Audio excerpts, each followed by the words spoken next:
Bắt đầu gần tới rồi Thái ơi.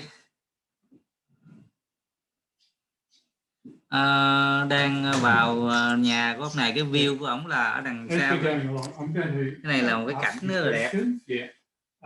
Dạ. Cảnh trên lầu cái gì thầy? trên một cái nhà sàn ở chứ ở đây nhà sàn. Dạ em thấy nó có không gian ở phía trên. Đây. Wow, đẹp quá. Giống điểm du lịch quá. Điểm du lịch homestay luôn, mốt. Bởi vì hàng chi những cái điểm như du lịch vậy đó.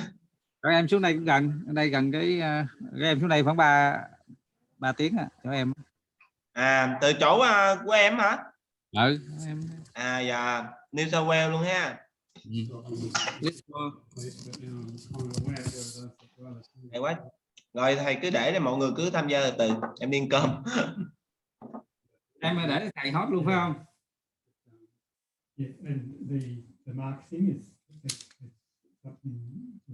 Cái chọn để thầy hot chưa? The marketing, you know. Oh yeah. So it's all still going to Food Connect? No. I passed that over to my friend who was much more consistent with his supply because we got wiped out by the Panama. Prior to that, everything was going to Food Connect. And then the Panama got in and it wiped out so much in there. So they're all going to local, just Mulabimbi places now. Yeah. Which is good, which is quite good. I'd love to have enough so I could send them to Food Connect. Yeah. But I just can't keep up with all the local shops, cafes who order off me. Yeah. So I stopped sending them, and because my friend just sends an order, it was easier just to go with one person to Food Connect. Yeah. Rather than try and figure out how many I would have and how many he would have to send. It worked out to be. It worked out to be much better. I said, you just send the Food Connect, I'll just look after mine. All the people ringing me all the time. So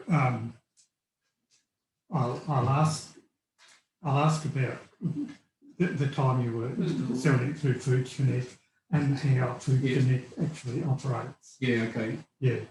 That's good. It was I'm still really I'm so loyal to that concept, and White Crop everything about them was very good. Apart from the issue of payment, which did turn into a bit of a thing. Everything else, they're just fantastic.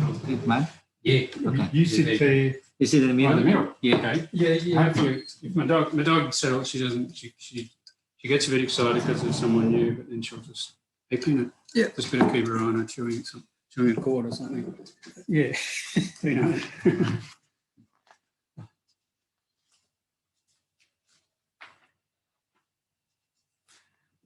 We just finished Zoom this morning, maybe nearly about 20 participants. This morning. 10, I think. 10? Oh. Well, 10 connections, but there were more than than one person on some. And now it's lunchtime in Vietnam. Yes. So you're going to send them some pictures or whatever of the plants? Or you took a bit of footage? Yes. So so they got a bit of reference. Yes, that'll go. I feel funny talking about it without sort of standing next to. I've never really done that. I stood next to the plants, and I kind of go off what I see in front of me. Yeah, that's it. I'll keep you on track.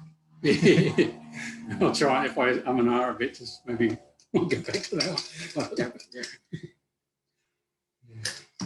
Well, that's one of the benefits of actually having translated, because you have to be fairly concise and say a bit, and then you've got time to think about the next lot. Okay.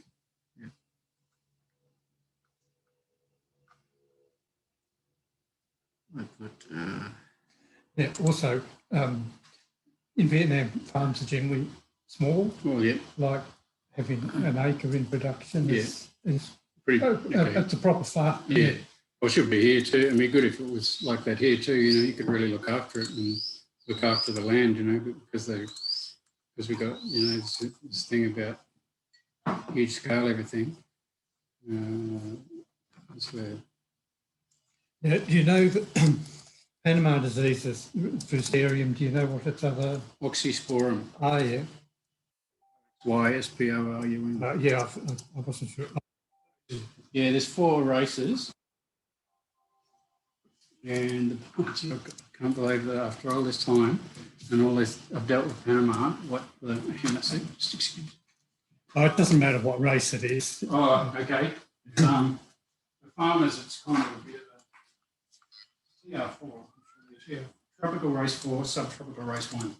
Where are we good? So this is, yeah, they're always in this mag, and this is a thing for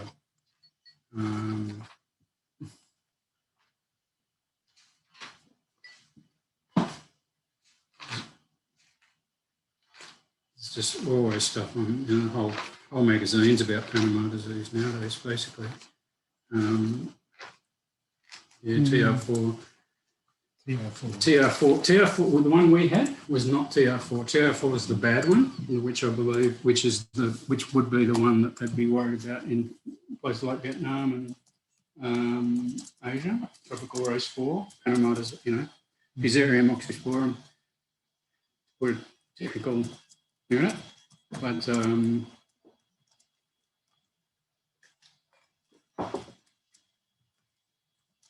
yeah, but this one is not quite, the Cavendish are quite resistant to it, which is good. I still think they're affected a little bit by it, surprisingly. Not supposed to be, but where the Panama was really bad, the plants are not very vigorous. So yeah, but that was the I'd still be with Food Connect if it wasn't for I'd still be sending a lot of lady fingers to Food Connect if it wasn't for Panama.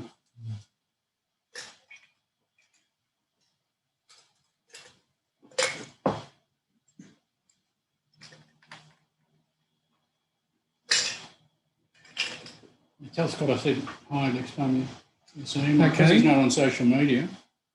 He got all of his social media accounts. I lost contact with him. Right. Yeah. A phone number, but I don't think I've got it with me. Oh, it doesn't matter. He can call me if he wants, but he'd be one of them. Out of all the people I met, the connection with him was probably one of the most valuable for me. You know? I thought he was a great guy, and his interest in what I was doing was really motivated me, helped me along, you know. Yeah. Because I just thought sometimes why am I doing this? But Scott always reminded me and kept me going, and it's still there. It's good. I think these days he spends a lot of his time surfing. Surfing, yeah. But when I talked to him last time, he was still working for KPMG. Yeah. Oh, okay. And which entailed travelling around quite a bit. He'd be in Melbourne every couple of weeks doing stuff there. Yeah, he used to fly around a lot. Yeah.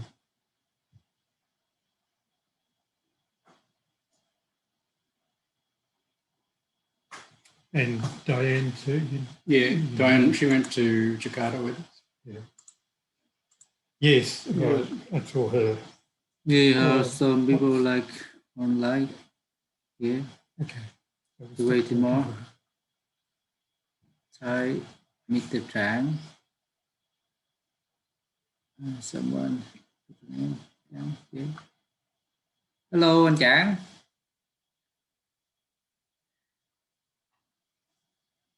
Chỗ này là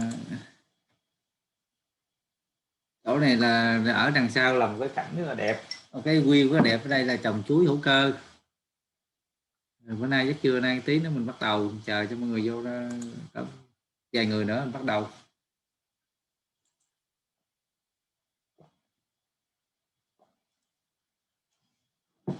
Trong thời gian chờ đợi thì thấy có những nhân vật mới như Lương Hà nè, các bạn có thể giới thiệu bạn ở đâu làm gì không?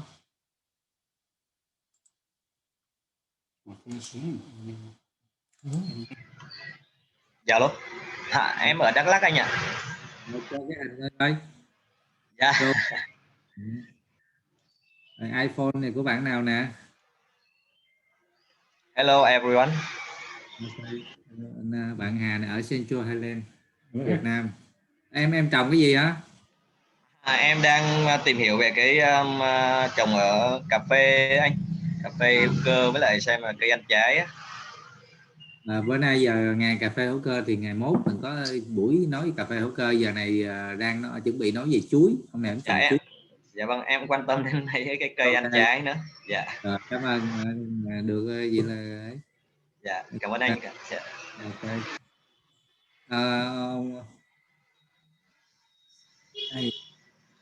Can you introduce about yourself and yeah.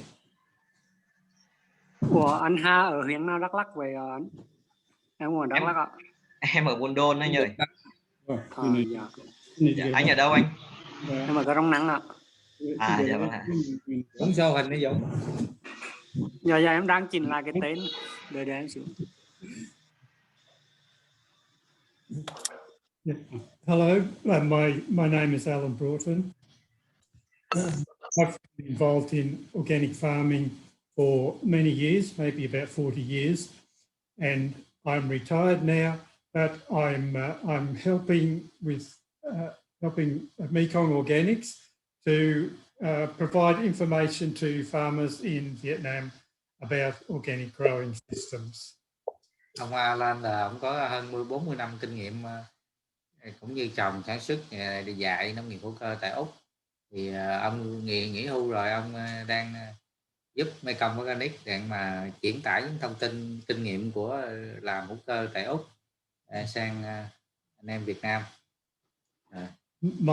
My experience in fruit growing is in temperate climate fruits like apples, peaches, plums, and not in subtropical and tropical fruits. And that is why we're here conducting this series of interviews in a subtropical region. Kinh nghiệm của ổng thì trồng cây ăn trái nhưng mà ở vùng temperate, vùng nhiệt độ lạnh. Thì cho nên ở đây chúng tôi phải chạy từ dưới lên Canberra với vùng dưới lên đây là 1000 cây số, là vùng này gần Brisbane là ấm. Và ở vùng này hiện tại là gọi là subtropical, giống như Tây Nguyên mình đây đó, bán cận nhiệt đới. Thì cho nên phải chạy lên đây, đang gặp những người nông dân trên đây mà người ta làm cận nhiệt đới, nên mình phỏng vấn cũng như mình chia sẻ kinh nghiệm qua cái trường hợp cụ thể. So we are at the farm of Garry Fetherston, which is in the northeast of New South Wales, near the border with Queensland. It's an area with good soil, with high summer rainfall, and quite a pleasant climate. So it's not the same as in some parts of Vietnam, but it is very similar. So we are talking today about bananas. So I would like to introduce Garry. I have been to his farm before and I was very pleased that he would let us come back.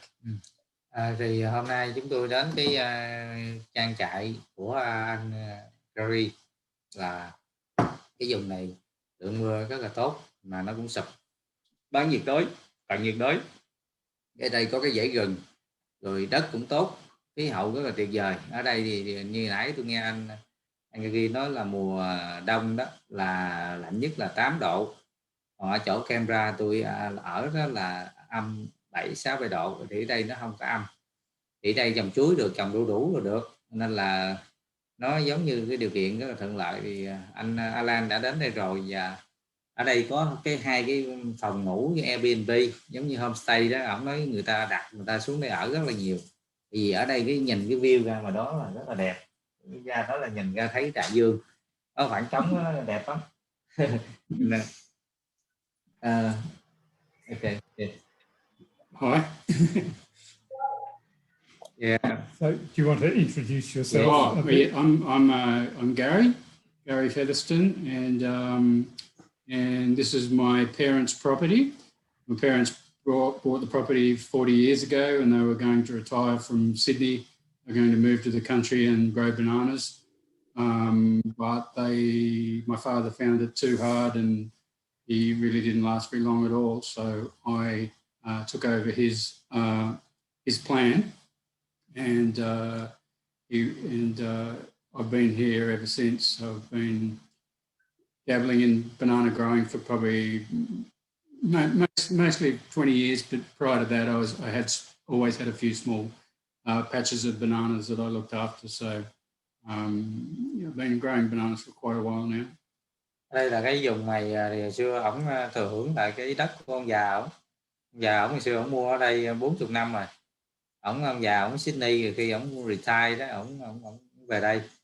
Và ổng trồng chuối hữu cơ, nhưng mà ông già ổng thì trồng cũng khó khăn, là cũng không có làm business này tốt, cho nên ông này mới thừa hưởng, ổng tiếp tục ổng làm, ổng trồng chuối khoảng 20 năm rồi. But bananas is your only commercial crop, isn't it? It is, yes, it's my only commercial crop, and it's the only crop that's really suitable for growing on a property like this in this part of Australia, because it's quite a steep hill, and bananas really need to be growing on north-facing hills in this part of Australia. In the tropics, they can grow on flat, but they need to be on the hills just to be out of the frost line and to just get that winter sun aspect. Is they're just much better. They don't grow very successfully on flat land around here. Ông nói đặc biệt tại vùng này trồng chuối, thì chuối là cái ngành chính của thu nhập của farm của ổng. Thì ông nói tại ở vùng này bán nhiệt đới thì trồng cái đất bằng phẳng thì trồng chuối thì không có hiệu quả. Mà ở đây đất ở đồi, ví dụ thấy cái đồi dốc xuống dưới, thì ở đây trồng chuối là phù hợp nhất.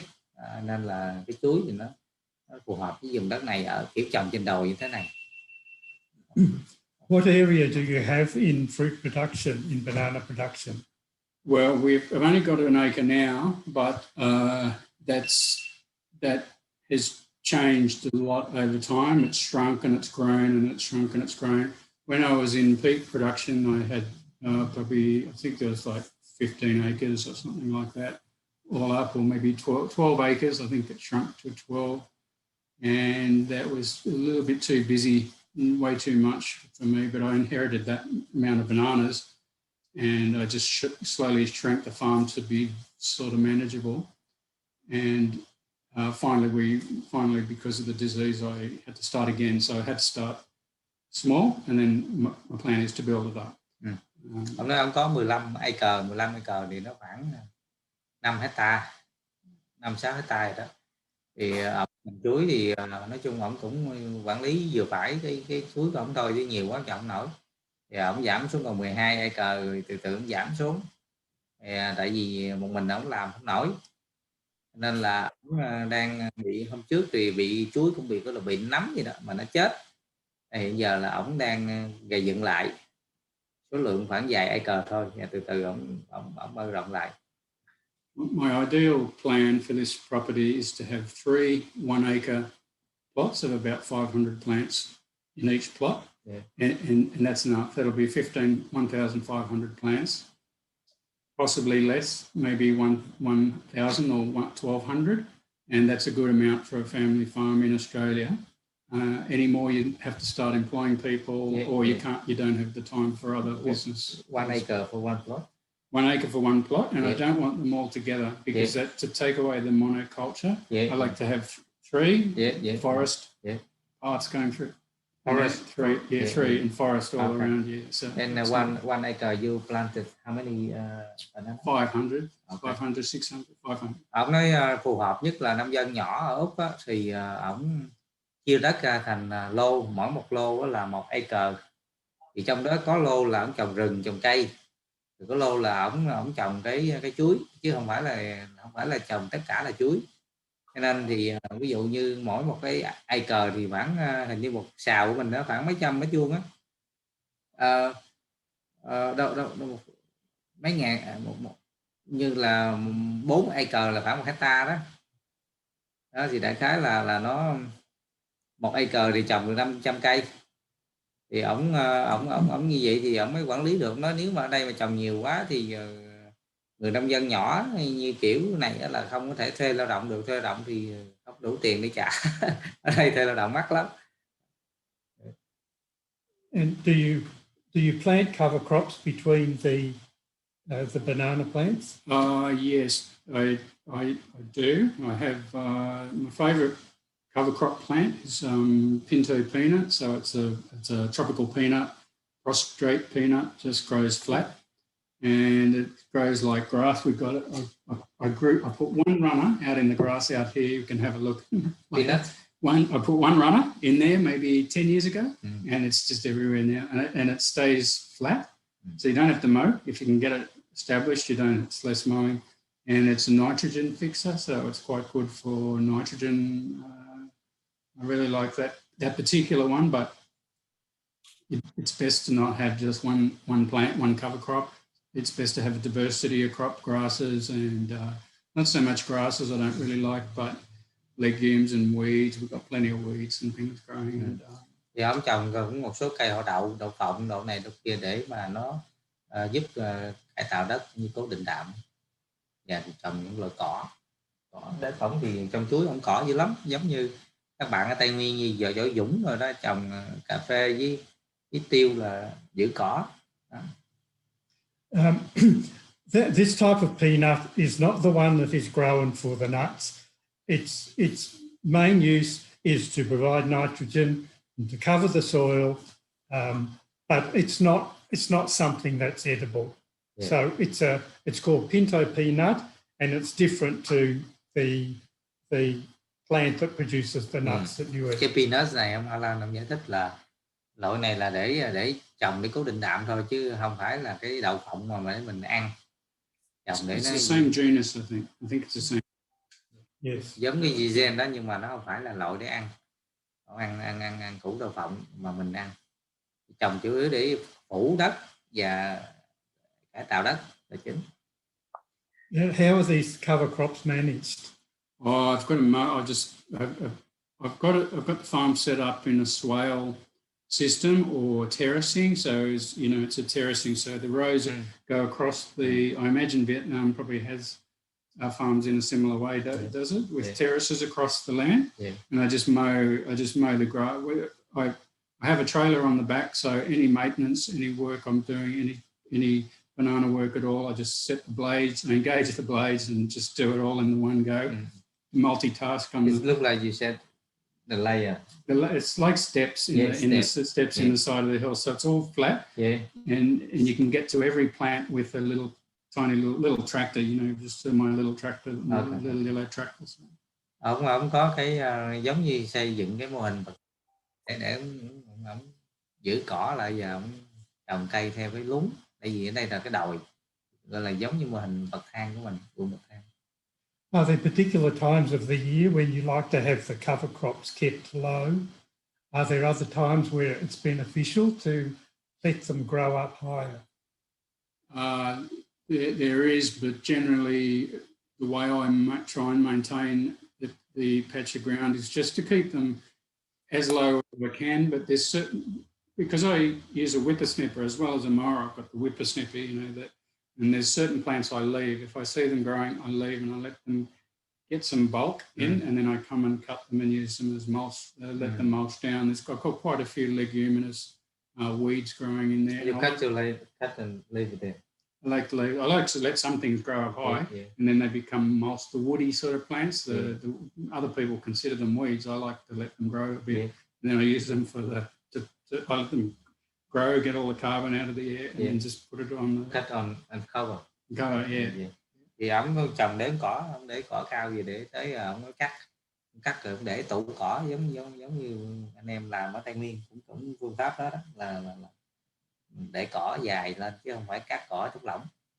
So sometimes it's such a challenge to keep the weeds down. I just mow everything as flat as I can and whippersnip everything as flat as I can. But sometimes I just think I can't keep on top of them. So I use an organic spray, but it's expensive and it's not always effective.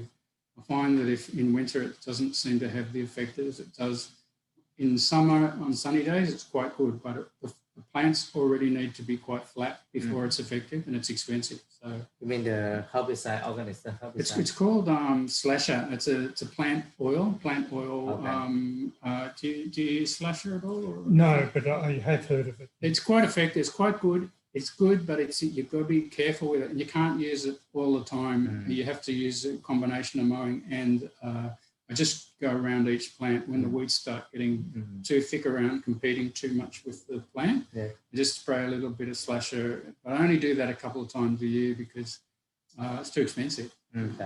Ông nói cũng có cái loại thuốc dầu đó để xịt mà cỏ chết, nhưng mà cũng hơi mắc và cũng đôi lúc cũng không hiệu quả. Mùa đông ở đây xịt nó không hiệu quả, cho nên là ông cũng dùng cái xe cắt cỏ nhỏ, ông cắt vòng cái bụi cây thôi, còn lại ngoài là ông chừa lại. Do you collect some of that mulch to put around the plants, or just leave it as it falls? Yes, that's actually a pretty key point.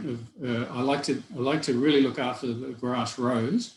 So I get the grass rows really vigorous and even fertilize them sometimes.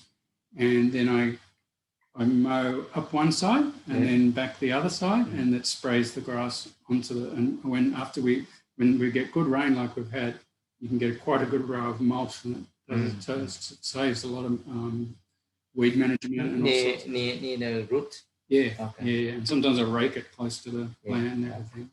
You cut and leave it there.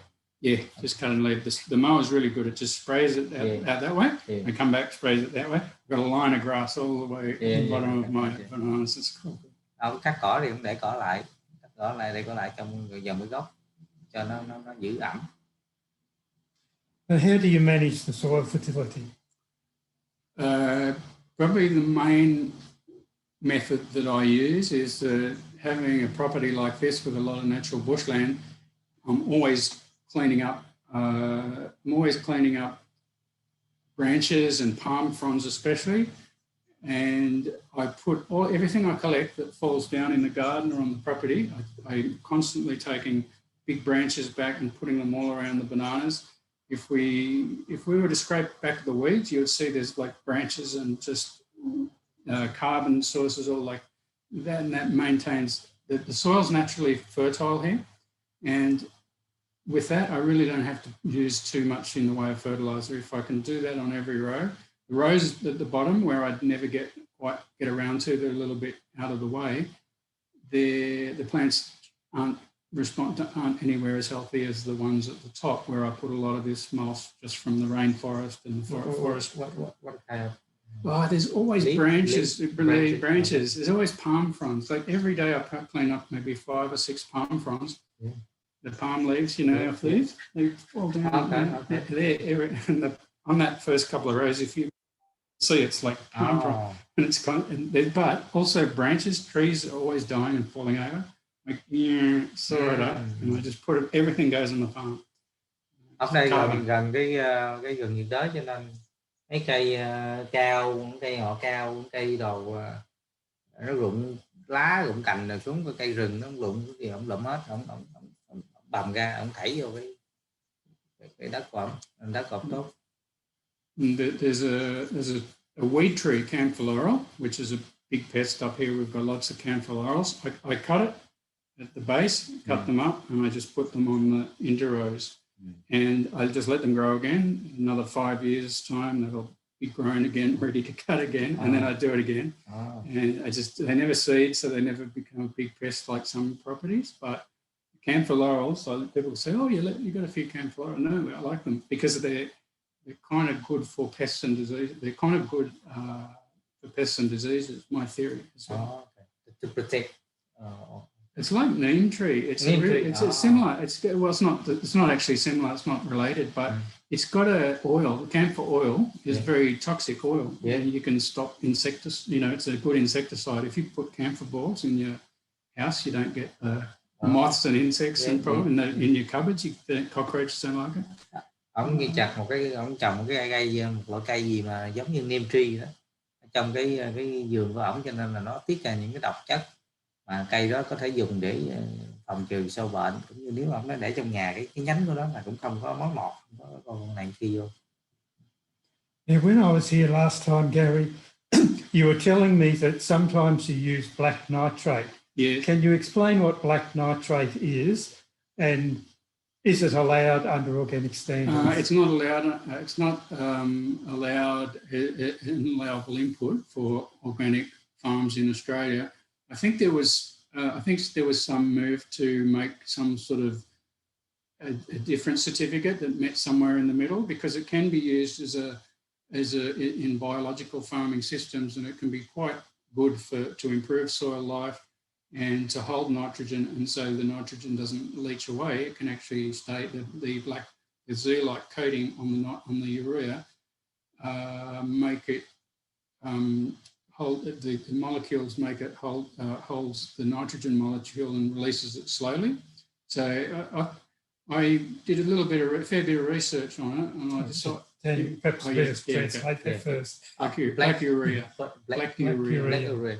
Ổng ở đây đặc biệt farm ổng thì ổng có dùng cái black urea là giống như phân đạm urea mà màu đen, thì cái loại này trong chứng nhận hữu cơ đó thì người ta không cho phép, cho nên chuối của ổng đó là ổng chỉ trồng theo phương pháp gọi là thiên nhiên, và ổng bón thêm cái đó khi cần.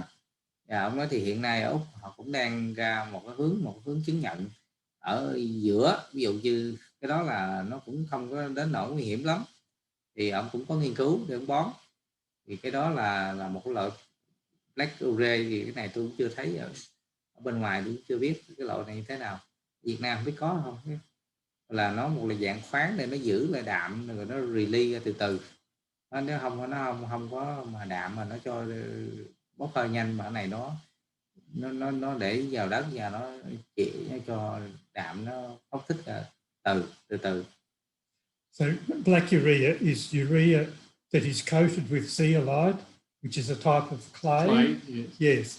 And so that makes it slow release, and it has minimal negative effect on the soil biology, and it doesn't leach so quickly. No, you still have to be careful not to put it out before heavy rain. So good to just have a light rain forecast for the following week. Yeah.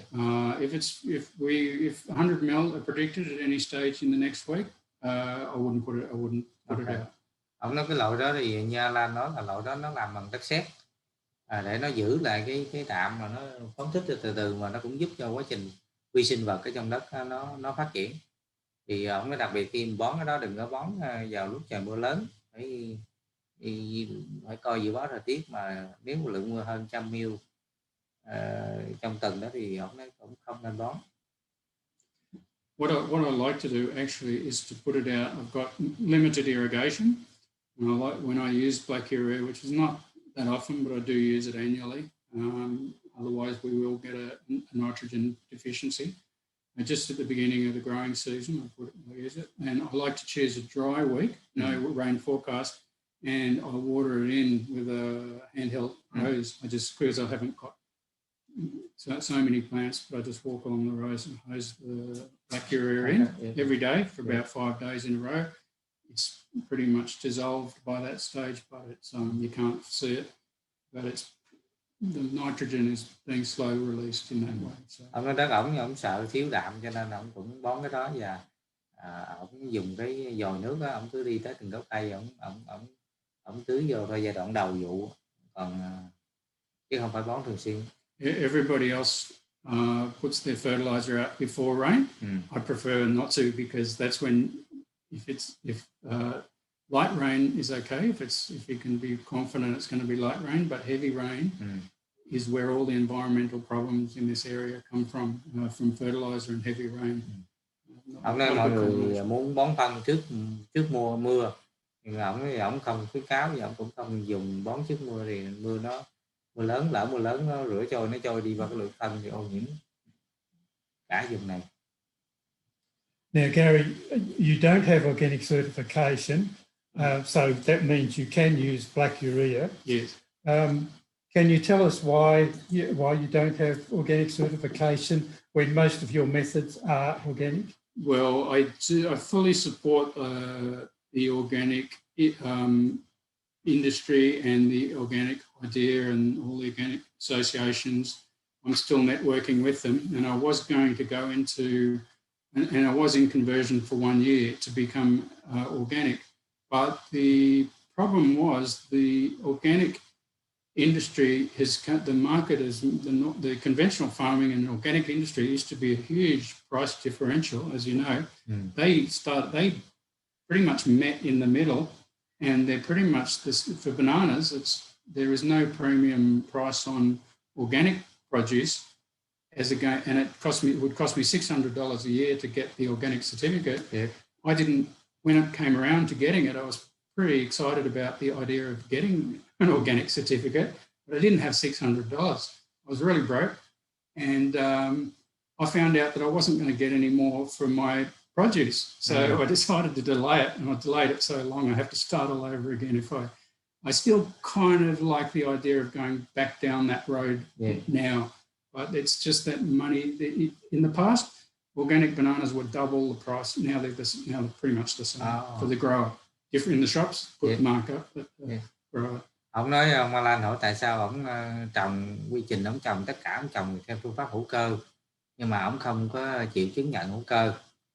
Thì ông giải thích đó là thứ nhất đó là cái giá chuối hồi xưa, giá chuối hữu cơ đó bán ra tại chợ đó gấp đôi cái chuối thường.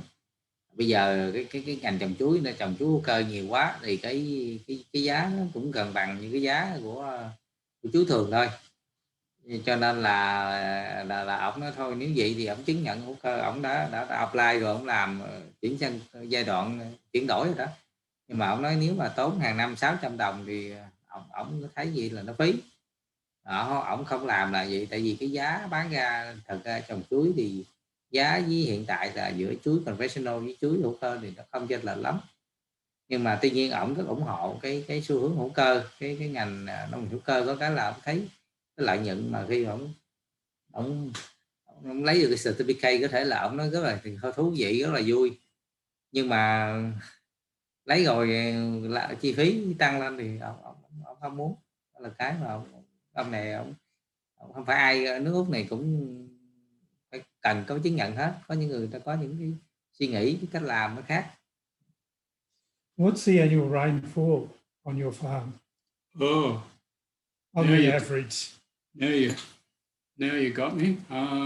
I've got charts somewhere around. If you gave me a bit of notice, I could get there. I can't remember. How many? I'm not very good at numbers. I just totally get numbers all wrong if they're in front of me. Obviously, I've got a rainfall chart for 100 years. It's got, and I've got it somewhere. But I can't remember the annual rainfall. It's significant. It's not the same as North Queensland with, I can't remember off the top of my head. It's a long time since I've had to quote that, but I expect it's probably getting close to 2,000 millimetres. Yeah, I think it's less than 2 metres. It's less than 2 and more than 1. Yeah. I can't remember. Okay. 1.6, I can't remember. Anyway.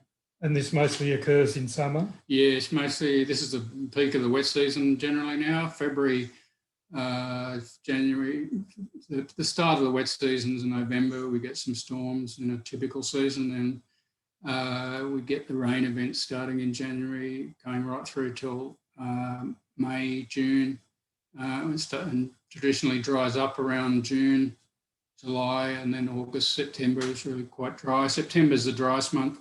February is the wettest month. And ở đây là tháng 9 là tháng khô hạn, tháng 1 là tháng mưa nhiều. What challenge you have, like disaster or drought? Drought was the worst.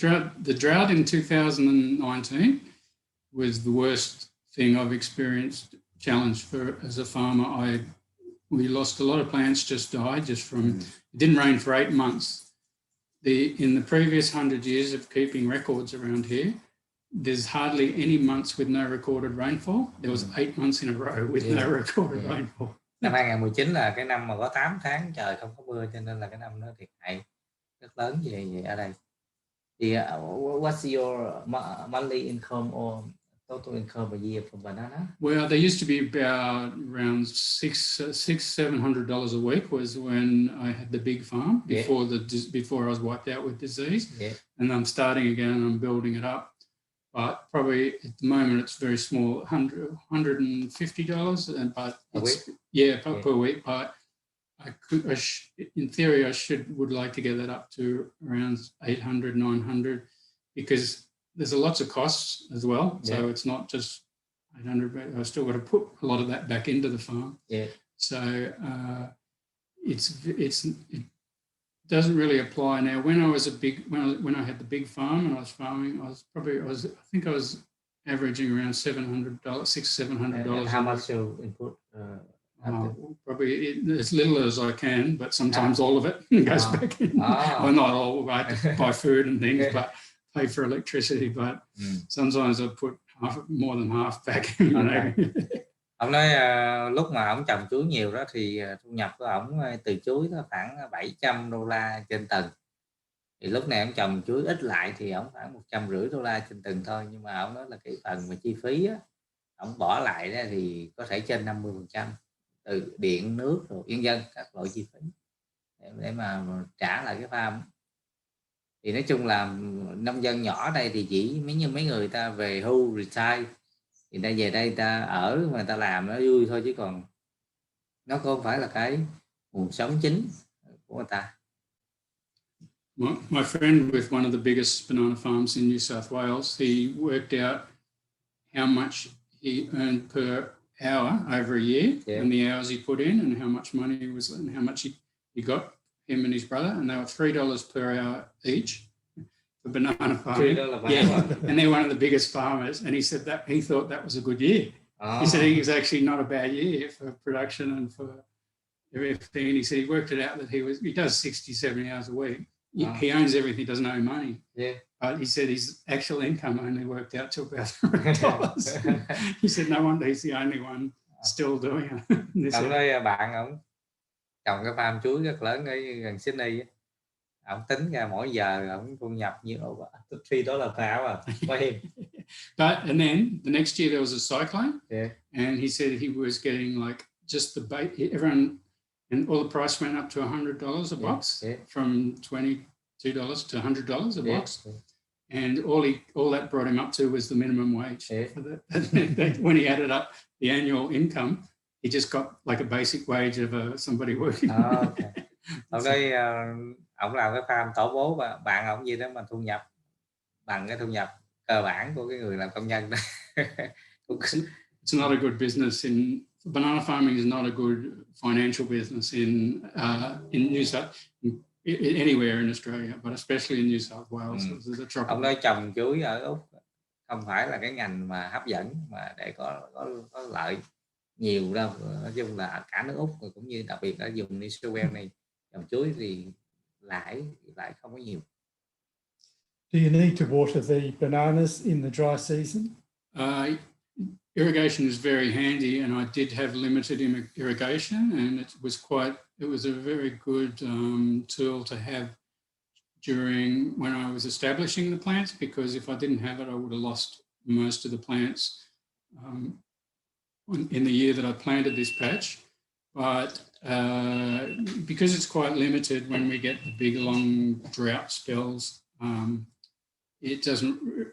without lots and lots of water, you do run out I run out pretty quickly. I've got about 2 months worth of irrigation, or 1 month. So if we get a dry 6 months, I'll truly ran out by the time the plants are stressed, and we can't do much about it then. But it would be great to have unlimited irrigation. There's some up in North Queensland. I know that a lot of the farms up there have big irrigation dams, and in the dry season they irrigate right through the dry season. But it would be handy. I think bananas do like a dry spell. My theory, especially as we get the colder weather, they like to have a dry winter. Otherwise, they roots rot a bit in a wet winter. Yes. Did you get that, Ken? Did you ask about irrigation? Yes. So irrigation is key if you want to have a good banana, good business, but it's difficult on these hills. It's difficult in New South Wales to have a good dam. Ở đây ông hỏi câu hỏi về tưới tiêu thì trồng chuối thì cần tưới tiêu, nhưng mà ở vùng này thì rất là khó, tại vì đồi rồi cái thứ rất là khó để mà có cái vùng trồng tưới nước được, không có hệ thống tưới. So we'll talk about pests and diseases, but first we'll start with pests. What kind of pests do you have, and how are they managed? The great thing about growing bananas for me in this region is that we don't have a lot of pests naturally, so I don't really have many pest challenges. The one that is a real problem, and it is a big problem, is banana beetle.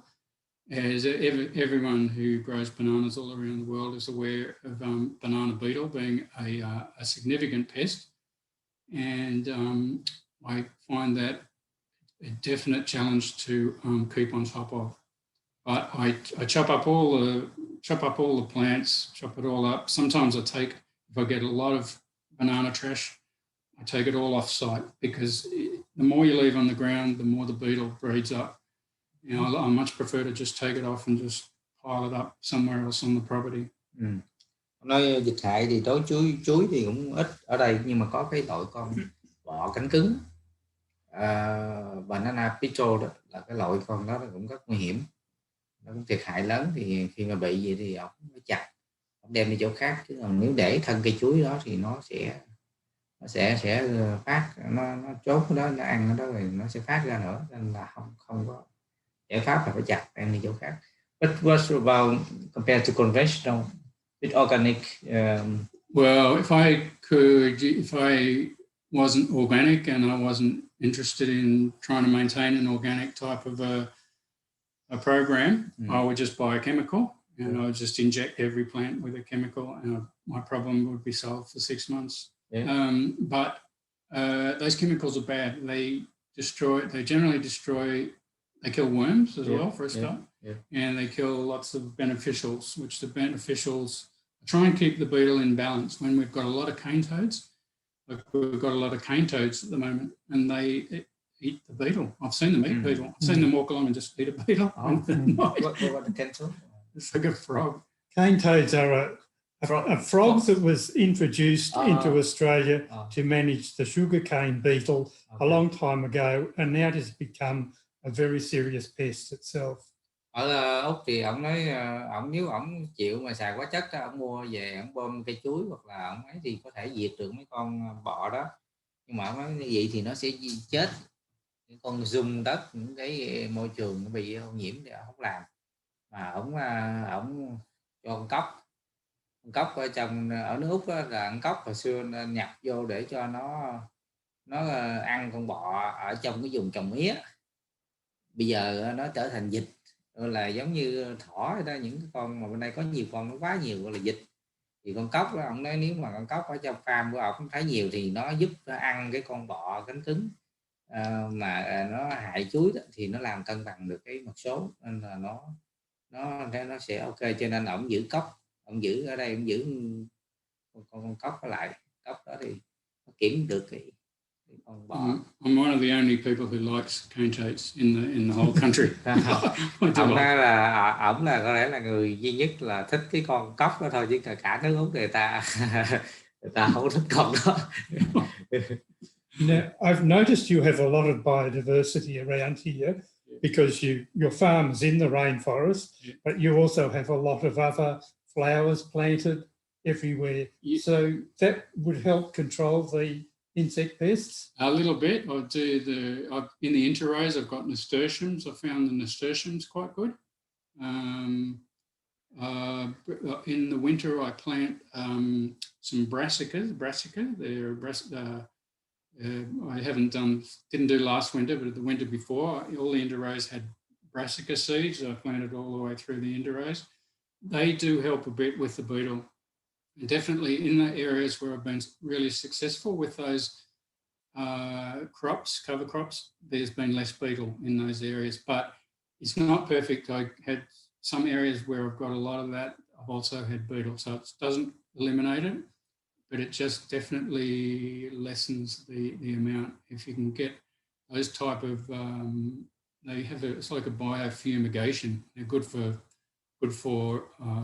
certain fungi as well, but the beetle definitely don't like those strong smelling cover crops.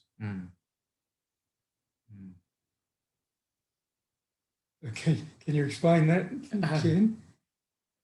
Just Nasturtium, do you have nasturtium in Vietnam? It's a little flower. Hoa Lan hỏi là ở đây ông có rừng nhiệt đới rồi có trồng rất nhiều loại hoa, rồi những loại cây này kia có bông hoa đó, nó giúp kiểm dịch được cái sâu bệnh hay không, thì ông nói cũng có được phần nào. And brassicas, so that probably includes mustard and radish. Mustard and radish. And those sort, Yes. The white radish, or it doesn't matter what kind.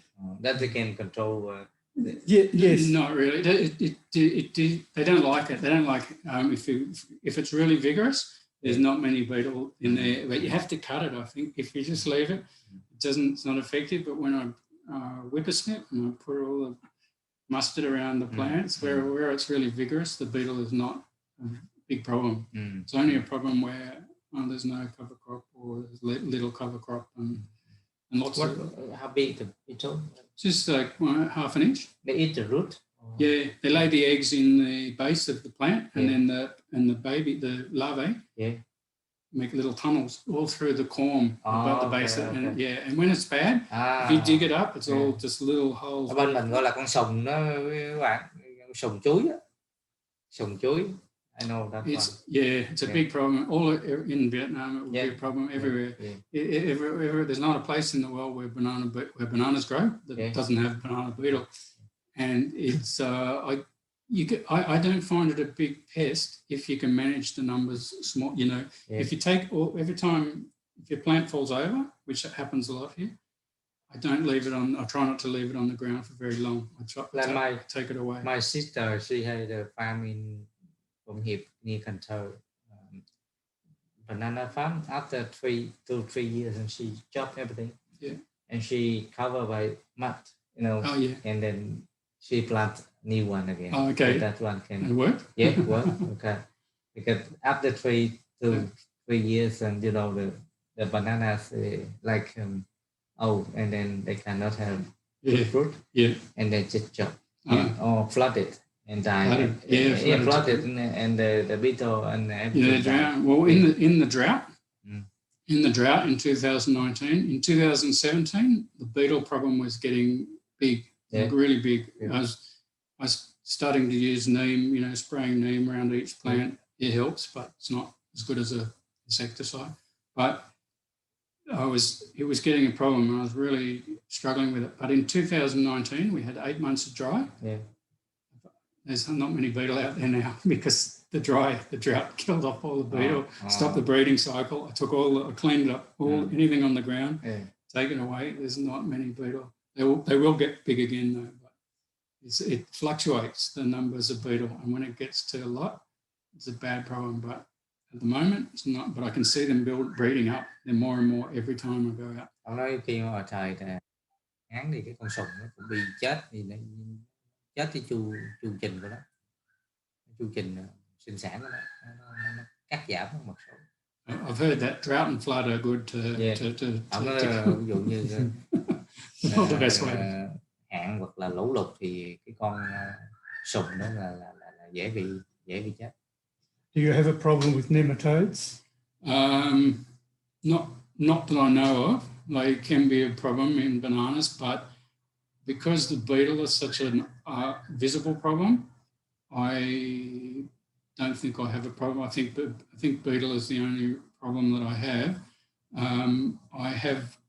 The only test I've done for nematodes was years ago, and there weren't any in the roots. So I don't think I do. I'm pretty sure it's just exclusively beetle is my number one pest problem. In North Queensland, they have a number of other pest problems, but luckily growing them in the subtropics, they hardly, they exist, but they're not a problem. They mark the fruit a little bit, some sugarcane, bud moth. There's a few pests, but they're very minor, very good crop to grow organically in the subtropics. There's bananas. Ông nói đối chuối thì có nhiều cái bệnh là ở vùng phía nhiệt đới Bắc Úc á. Còn ở vùng sụp án nhiệt đới á, thì thuận lợi cho việc làm hữu cơ. Nó ít chỉ có cái mà ông sợ nhất là cái con sùng thôi. Còn Nematodes như con tiếng trùng thì ở đây ông không có phát hiện, không bị. You mentioned Panama disease. Can you talk about what it is and what it does?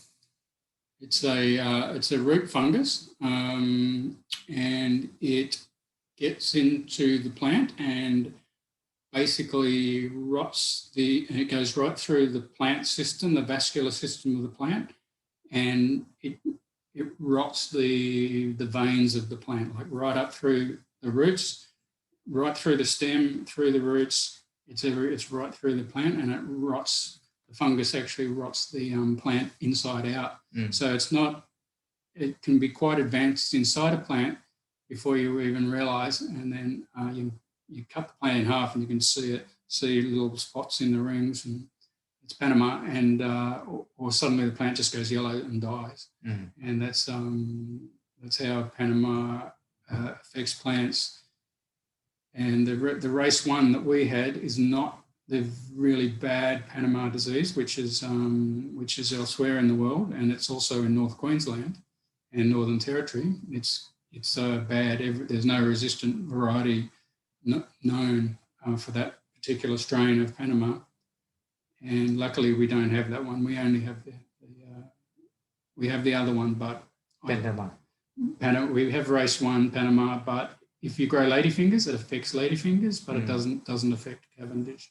Ông nói ở đây ở phía Bắc Úc thì bị cái bệnh Panama, thì cái bệnh nấm chuối đó, nó giống như nó ăn từ rễ lên, và nó làm cái chuối bị có những cái đốm thúi màu đen ở trong thân chuối, khi chặt thấy thì vườn ông cũng bị, mà đó là cái mà người trồng chuối cũng rất là lo sợ khi có cái đó.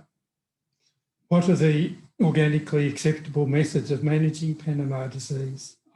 There's pretty much no treatment at all, and that's why it's a big problem for bananas worldwide, because it's wiping out entire banana industries in some countries.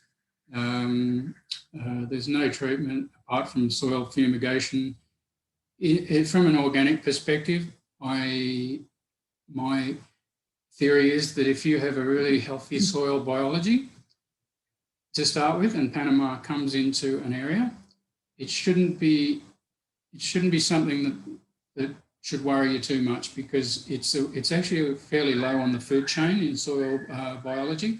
It's actually a weak pathogen unless it doesn't have competition. If it comes into a banana crop with fairly sterile soil, it'll just grow like at an incredible rate, and you just see one plant after one week to the next is just big. It just moves through, and you can see it moving through.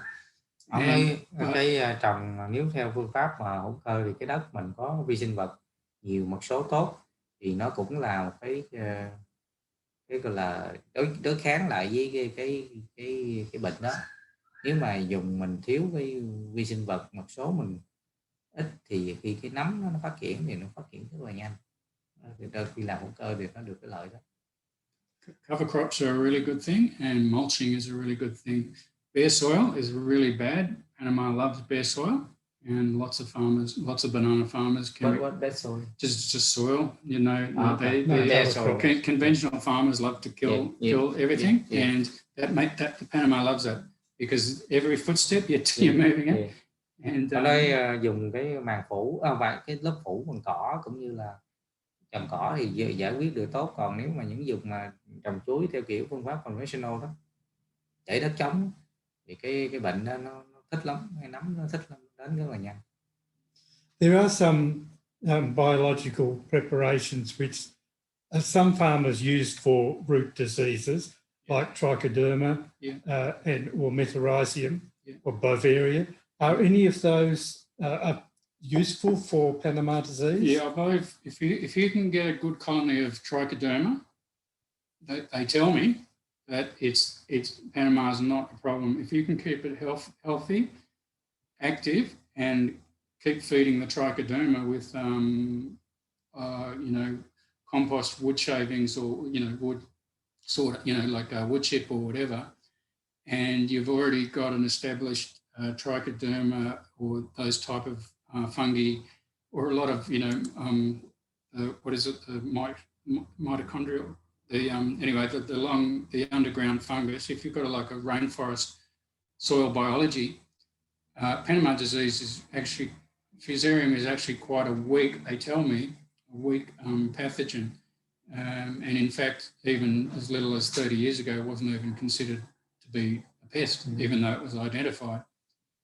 It just coexisted in those soils, but once you kill all the soil biology, the Fusarium thrives, and it loves a sterile. It doesn't like competition. It can't compete with those trichoderma type predatory fungi. So the key to keeping Panama out of a banana patch is good numbers of fungal biology in your soil. If you can keep it good, I really do believe that. In theory, I'm probably not a good example to make that claim, because we were pretty wiped out by Panama. But I do believe that the reason that it was already here when I got here, and because they just killed the soil biology. But now that I've built it up, I think it's much more resistant. Ông nói cơ bản là ông Alan hỏi có dùng nấm trichoderma này kia đâu để phòng ngừa nó không, thì ông nó cũng có thể, nhưng mà tốt nhất đó là mình giữ hệ vi sinh vật đất cho nó tốt, là phương pháp để đuổi cái Panama đó nó không tấn công. Now, trichoderma is available in Vietnam. I know that some farmers are using it. Now, can we get on to your sales methods? Where do your bananas go to? At the moment, they just local shops, cafes, some tourist attractions. People often customers come direct to me. Sometimes they ring up and say, "Can I have a box of bananas?" I can't supply. I could grow 10 times the amount of bananas that I do, and I still wouldn't supply everybody who contacts me. I haven't. When I started 20 years ago, when I went into the big, took over the big farm and went into full commercial farming as a full-time job, everyone said I'd be mad. I'd have piles of bananas, piling up mountains of bananas I couldn't sell. Nothing could be further from the truth. People started contacting me straight away, and I've never wasted it. Virtually not wasted one banana. I've sold every banana I've ever grown, or eaten them myself, or given them away. But I've never had to compost, quality, decent fruit. It was what happened. Everybody was taking bananas out at that time, and all of a sudden there was no local bananas, and everybody was used to buying local bananas around. So there was suddenly gone from oversupply to huge demand in just a matter of 5 years, and all the hills they just disappeared everywhere. Just at the time I took over, everyone was taking them out. Ông bán thì cách bán thì ông bán cho những cái shop cà phê, những cái shop địa phương, những khu điểm du lịch vân vân, và những người ta biết ổng, người ta đặt hàng, ổng gọi là tới nhà đây người ta mua, hoặc là ổng gửi cái box. Ở đây nó có cái nhóm nông dân gọi là Community Support Agriculture, CSA. Yes, we'll talk about that in a minute. Anh cái nhóm đó thì ổng bán qua cái kiểu đó, ổng bán lần người ta đặt hàng, ổng theo một cái box thì ổng gửi tới, chở tới người ta, hoặc là ổng gửi bằng cái phương. How you deliver? Deliver them myself. I just drive. I just put them in the back of my truck and deliver them, and invoice them by email. Yeah. The Crystal Castle just down here, they buy 5 or 6 boxes a week off me. Fruit shops, sometimes I just can't supply. Ở đây có cái lâu đài gần đây thì họ cũng mua ổng khoảng 6 thùng một tuần. Đại khái là ổng bán không đủ bán. Now, I know that banana growers who sell to supermarkets have a very high rejection rate because they have to be all exactly the same shape and size. So do you have any waste, or do you really No. sell all that you can produce? Sell everything, even the small ones. I find they're quite popular. I'll just throw them. I'll just mix a box up size. I used to try and separate. I used to try and grade them and have them all graded. Even when I was in conversion, you know, they were quite good quality for organic fruit. But I find that there's a short supply of local bananas around here. Even in good growing seasons, there's still not enough local bananas in this area anymore. And so I find the small bananas are just as popular as the big banana, almost more popular. The small Cavendish bananas are really popular around here. And in the drought, they were all really small, Ông Lan hỏi ổng cái cỡ chuối, ví dụ như trong siêu thị là người ta đòi hỏi với cái cỡ đồng đều mới bán được, còn ổng thì làm sao, thì ổng nói cỡ bự nhỏ gì ổng cũng bán được hết, tại vì ở đây vùng này là không có đủ lượng cung chuối, nên cái chuối của ổng bán ở vùng địa phương này không đủ bán. Now, Garry, you said when you had bigger production that you used to sell your produce through a sort of food cooperative called Food Connect. Can you tell us about that and how that operated? Yes, the great thing about Food Connect is the grower gets 50% of everything that's sold. So 50% of the income goes back to the grower, which is a really key fundamental thing for keeping small, organic, sustainable farms operating. If you can get 50% of the retail, then it's not too bad.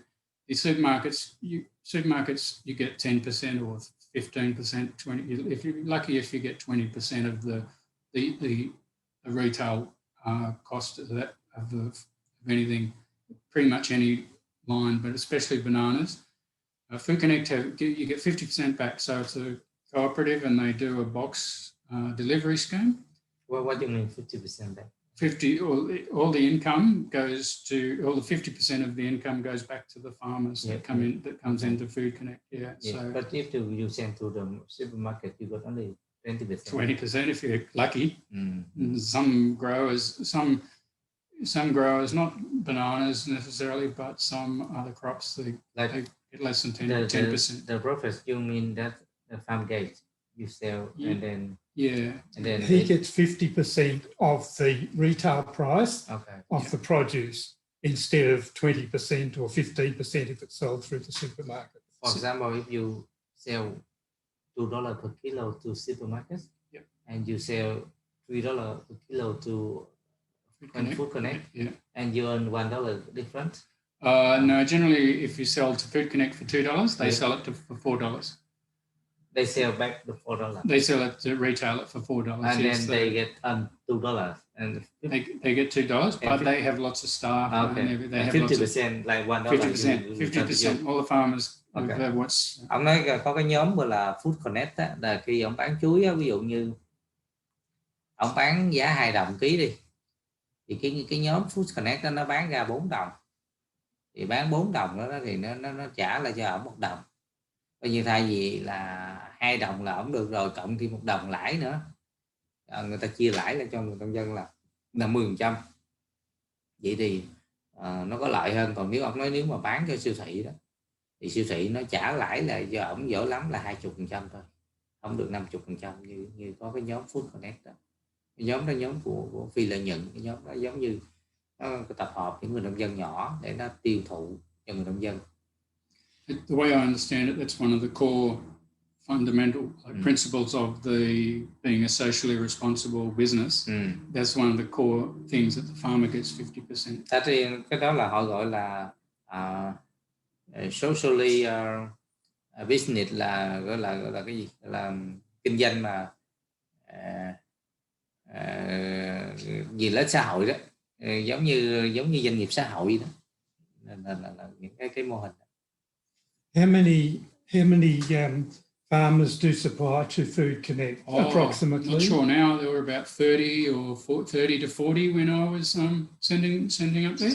And this is all different kinds of produce? Yes, all different kinds. There's fruit, melon growers and fruit trees, lychees, some unusual, more unusual sort of lines. The pumpkin growers, everything, pretty much everything. And if you're a customer of Food Connect, I believe you can order specific crops, plants, but products. But if generally people get a mixed box, so a mixed box of fruit and vegetables gets delivered as far as their subscribers go, and it's very popular. And sometimes they'll throw in something unusual and an explanation of what it is and how to eat it. It's very popular, I believe. I got a few boxes from Food Connect, and it was really interesting. Rob Peckin, who runs it, was down here a few times, and he said, "Here's a box. I'll throw in the box." And, great! Well, they come here to collect your banana? I put it on a truck. There was a truck that goes from Sydney to Brisbane, and it stopped at a depot in Bangalore, and we just put it on the truck. The truck came forklift and put it on the truck. Ông nói hiện giờ cái nhóm đó lúc ông tham gia thì mấy chục, 20-30 hộ nông dân đó, là dù có người trồng watermelon, trồng này trồng các thứ khác nhau, để mà cái nhóm đó họ phân phối cái sản phẩm. Họ chở ở đây, họ chở ra tới con đường lộ, cái nhóm nó chạy từ Sydney tới Brisbane, thì họ tới đâu thì có nông dân thì họ thu tới đó. So Food Connect is based in Brisbane, is that right? Yes. Okay. And Brisbane is the nearest big city to here, which is about 200 kilometres. Yes. And how many subscribers do you think? Well, there was 800 when I was sending up there. I think there's a lot more now. 800 customers. They buy a mixed box every week. Thì cái nhóm đó, what year you Did I stop sending there? No, what year you said 800 consumers? Be 2014 was the last time I sent up there. Ông nói thì khoảng năm 2000, bây giờ ông không còn bán nữa, nhưng mà trước đây đó là khoảng 2014 đó. Thì ông nói cái nhóm đó nó có thường xuyên là 800 người tiêu dùng, khách hàng đó, coi như là họ gửi cái box thực phẩm. Ví dụ cái khách hàng nó order từng đó là chuối, rồi ổi, hay là táo, hay là gì đó, thì họ mới đưa vào một cái box, cái hộp, rồi cái thùng, thì gửi tới nhà cái gia đình đó. Nó thì nó có 800 khách hàng, giống như ở Long Xuyên Đạt ở Đọt có mấy trăm khách hàng đó. Thì cái đó là phương pháp mà người ta có cái khách hàng cố định để đặt hàng. They pay you in advance, or when you sell the product you get money, or I just send them an invoice, and then within 2 weeks, 3 weeks. And the Food Connect, they deliver to the consumer. Yes, they have a like a conveyor belt, I think, like I think I remember a conveyor belt, and they put the fruit, and there's like students working, and they're just putting different produce from the mix into mixed boxes. And now they send directly to the household. Yes, they have a number. I don't know how many vans, but they had a few when I was up there. I've been up there 2 or 3 times. It was really interesting to see where my fruit was going. And they had vans, and the vans, they load the back up, and the van has a delivery school, houses, mainly a lot of private residences and some schools and various workplaces and things. That group still operating? Yeah. Okay. Yes. I believe they've grown. I believe I don't know, but I shouldn't speculate too much because I don't really know, but I believe in the lockdowns last year when there's lots of lockdowns and everything, the demand for Food Connect grew. Ông nói ví dụ như đợt rồi bị Covid cho tới giờ thì cái nhóm đó ổng nghĩ là phát triển rất mạnh, tại vì bây giờ người ta không đi đâu, phần lớn người ta order thực phẩm về nhà, cho nên là cái kiểu mô hình mà community support agriculture đó là phát triển rất là tốt ở đây, ở vùng Brisbane. Cái tổ chức nó đặt Brisbane. So you're not going to go up there and have a look? No, not on the strip. No. No. Do the customers pay some months in advance for their subscription, or do they just pay on a weekly basis? I think they pay on a weekly basis, and I think they sign up. I don't remember. I can't really remember, and that's another thing. Maybe it could have even changed, but I think they did like an annual subscription, or you could do an annual subscription, or at a little bit of a premium. I think you could buy one-off boxes, but they cost a little bit more than if you sign up for a period of time, like 1 year or something. I'm pretty sure it was something like that. But that side of Food Connect wasn't really something I knew much about because I didn't have anything to do with it. I just supplied the stuff. But I think it's a great concept. I think it's a really good concept. And all the foods are organic. Yes, or organic, or if they're not organic, Food Connect come and have an open day, and they see your methods, and everybody. I like that because I was in conversion when I started with Food Connect, and then I said, look, I'm not going through with the certificate because I don't have $600. And they said, that's fine. We've seen your methods. We know you. Cái nhóm Food Connect là họ có phân phối là chủ yếu hàng hữu cơ có chứng nhận, nhưng mà nếu mà không có chứng nhận như ông này thì họ đến họ kiểm tra cái phương pháp làm và họ đánh giá là nếu vậy là được, thì họ cũng vẫn phân phối cái hàng đó. Do you have a cool store here to preserve your bananas? No, I don't. I was going to buy, I'm still in the process of buying one. I've got a cool store at Bangalore where the fruit gets ripened.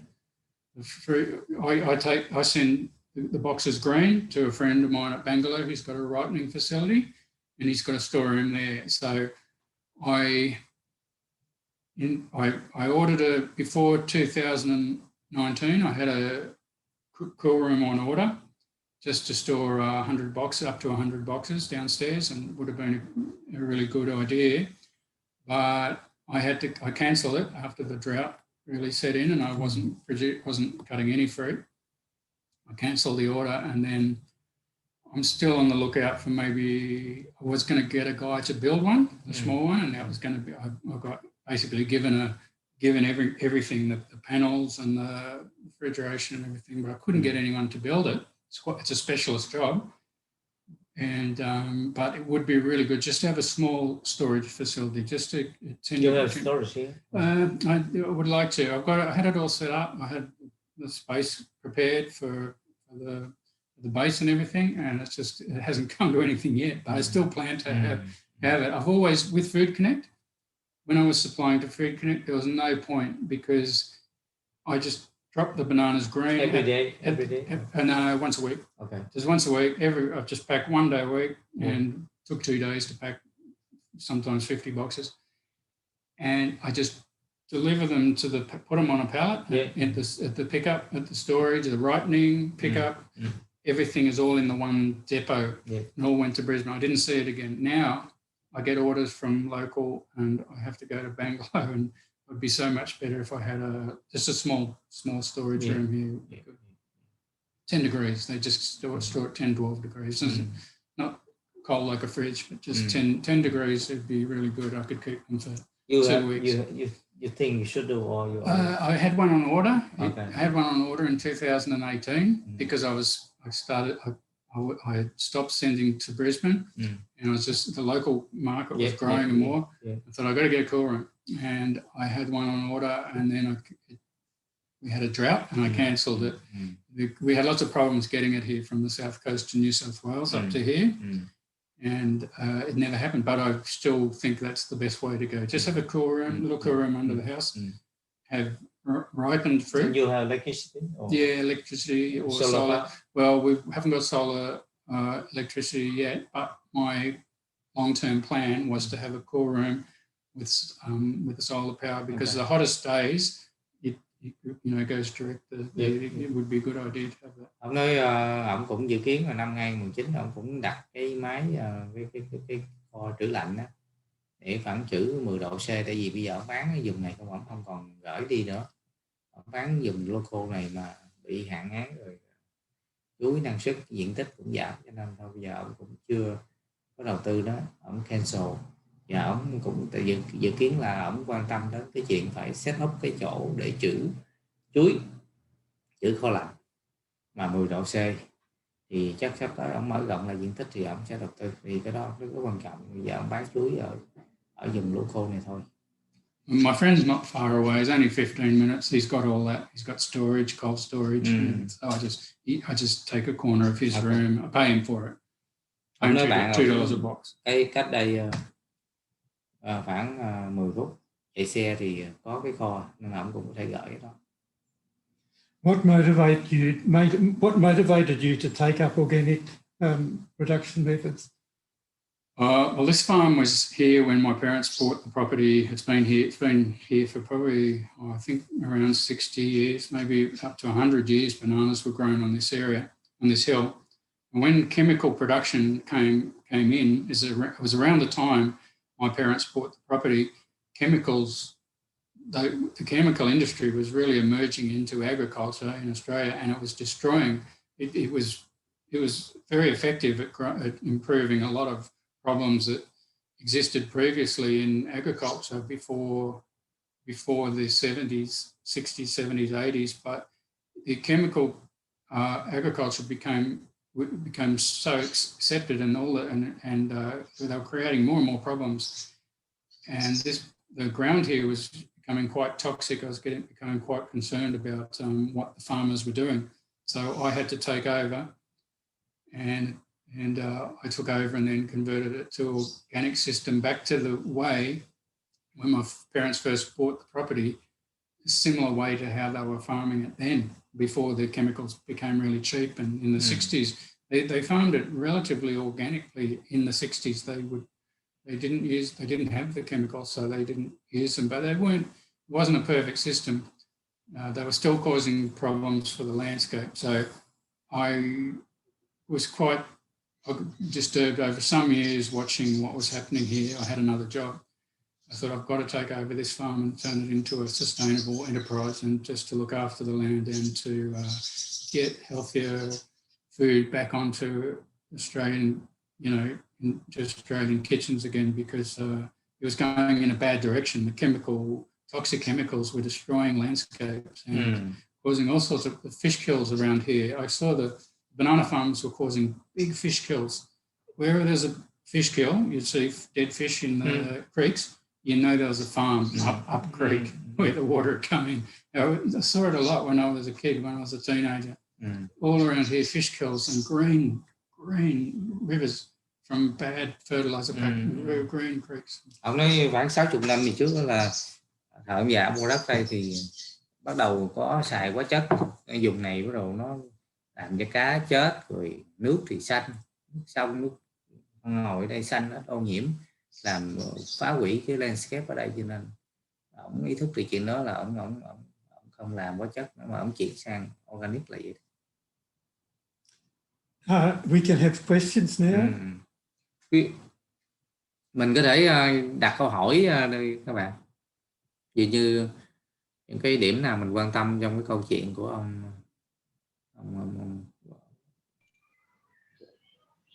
sorry, your name again? Garry. Câu chuyện của Garry thì các bạn có thể đặt những câu hỏi quan tâm. Dạ. Alo, nghe. Dạ, anh trước tiên cho em lời cảm ơn anh Kiền và hai vị khách mời đã dành thời gian chia sẻ những kinh nghiệm quý báu của mình. Dạ, với em hỏi là để mà mình có cái tiêu chuẩn hoặc là đánh giá sự khác biệt giữa cái sản phẩm organic á, chuối organic với là chuối thường là như nào anh? Hoặc là có quy trình nào để mà giờ chị em muốn sản xuất theo cái đó ở Việt Nam này, mình chỉ có cái quy trình nào để mình áp dụng cái đó nhỉ? Em nói cái tiêu chuẩn để sản xuất hữu cơ đó phải không? Dạ đúng rồi. Với lại mình có ở bên đó thì họ có cái tiêu chuẩn nào đánh giá giữa để so sánh giữa hai cái sản phẩm đó không? I asked you about you have in Australia, what standard differentiate between conventional and organic banana, and can he apply in Vietnam? It means like NASA stamp or... NASA, yeah. Yeah. I think I was with NASA when we did. Ví dụ. There's a number of certifying bodies. Yes, you can any certification organisation can give you certification for any crop, and not specifically for bananas. It's for everything. Nói chung là các tiêu chuẩn hữu cơ á, thì Mỹ hoặc Úc hoặc là châu Âu thì nó chứng nhận cho tất cả các loại cây trồng chứ không phải chỉ là chuối. Nên nếu em muốn trồng chuối nhưng mà mình phải tuân thủ, ví dụ như các cái yếu tố đầu vào là mình không được xài hóa chất, hoặc là mình thử nghiệm cái đất của mình coi nó bị nhiễm cái gì, thì mình coi cái đó, giả sử nó nhiễm đó là bản chất trong đất nó có bị nhiễm trước đây, hoặc là nó bị bởi những cái yếu tố xung quanh người ta xịt ra nguồn nước rồi nó chảy qua, thì mình phải, thì khi em làm theo tiêu chuẩn hữu cơ đó thì em ví dụ bên đây cũng có thể chia sẻ, em biết những cái tiêu chuẩn của NASA thì họ có cái gọi là Organic Management Plan. Trong cái đó thì mình sẽ kế hoạch mà quản lý về hữu cơ đó thì nó có nói là vùng trồng như thế nào, rồi những cái gì không được xài nhân dân, thì mình bám theo đó.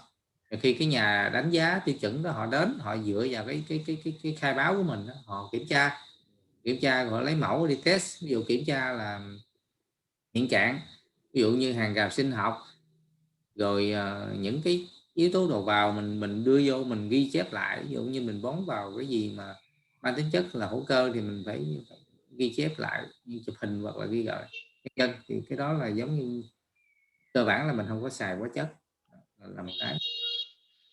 Ngoài ra thì nó cũng có những yếu tố khác, nhưng trong đó nó hỏi về đa dạng sinh học, hoặc là những cái cách trồng của mình, cái cách mình rotate trồng những cái cây sen vào là cái gì, có đa dạng hay không. Đó thì tiêu chuẩn của Mỹ, châu Âu, Úc thì nó cũng giống nhau về mặt cái cách điền cái form đó. Mà ví dụ như theo tôi biết thì tiêu chuẩn của Mỹ thì em chứng minh 1 năm thì nó có thể cho em qua luôn cái full luôn, full là đầy đủ luôn, có chứng nhận luôn. Còn tiêu chuẩn châu Âu với tiêu chuẩn NASA Úc thì em phải cần 1 năm đầu rồi chuyển sang là giai đoạn chuyển đổi, tới hết năm thứ 3 họ mới approve cho em là được hoàn thành cái chứng nhận hữu cơ. Nó mất thời gian hơn. Còn USDA thì nó làm thường trong 1 năm, nếu mà mình chứng tỏ là mình không bị nhiễm, đất của mình thử nghiệm là không có bị nhiễm vượt cái mức đó, rồi cái canh tác của mình nó không có sử dụng hóa chất, thì USDA nó có thể đồng ý. Hỏi thêm. Yeah. Hỏi thêm là nếu mà quy mô như nào thì nên làm cái chứng nhận đó, với lại cái chứng nhận đó thì cái giá nó khoảng chi phí khoảng bao nhiêu? Thì cái đó thì ở bên Úc thì nói chung là nông dân ở đây thì vài trăm hecta chuyện bình thường. Ít thì người ta ở điều kiện ở đây đó thì theo tôi biết cũng quay vài chục acre người ta mới chứng nhận. Còn nhỏ thì người ta ít chứng nhận lắm. Còn ở bên Việt Nam á, nếu mà mình nông dân nhỏ đó thì mình nên tổ chức chứng nhận theo kiểu nhóm đó, kiểu ICS. Người ta thành lập nhóm, ví dụ như ở Vĩnh Long người ta làm một nhóm 30-40 nông dân thành một hợp tác xã, thì là chứng nhận một nhóm đó thì cái chi phí nó cũng bằng cái chi phí cho chứng nhận một cá thể thôi. Nhóm là nhờ nó được cái sự liên kết lại nhau thì nó giảm được chi phí. Còn ví dụ mình có nông dân có 2 hecta mình đi chứng nhận thì chi phí nhiều lắm, mình không thể nào chịu nổi cái đó. Đó thì theo tôi biết là ở Việt Nam mình nói vậy. Dạ rồi, em cảm ơn ạ.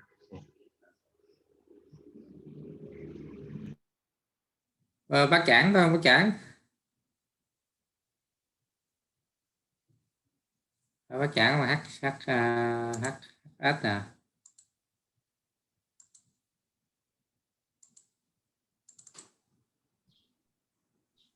Bác Trảng rồi có hỏi gì không? Không, lắng nghe thôi, được rồi, thực hiện ơi, không có đặt câu hỏi.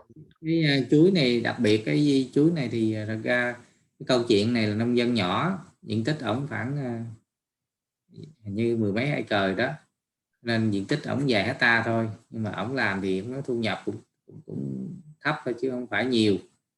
Đó, thì và đặc biệt cái ngành trồng chuối ở Úc thì nó nói chứ không có phải là cái ngành mà hấp dẫn lắm, cũng không có lời lắm.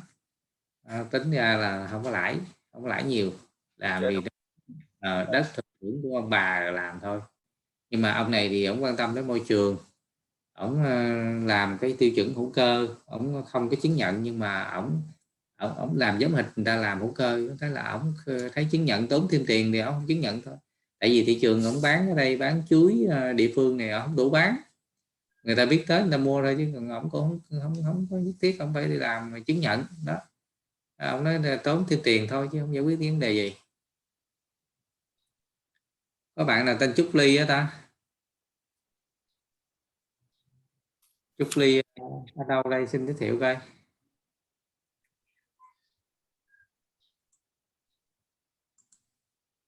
Trúc Ly này show cái hình lên coi. Hello. Em Trúc, cái dạ, hình lên. chào chị, em mới trung tâm khuyến nông tỉnh Sóc Trăng. Hôm trước cũng có làm việc với mình một lần ở bên hữu cơ, tại vì em đang ở ngoài đường nhưng nãy giờ em mới bật lên, tại đang đi công tác ở với viện. Chú Phương ông có gửi đường link để cho lên Zoom với mọi người, mà sáng giờ đi công tác với viện đang ở giữa đường, mới lên nghe coi cho biết làm sao thôi. She from Sóc Trăng, Department of Agriculture, where my hometown is.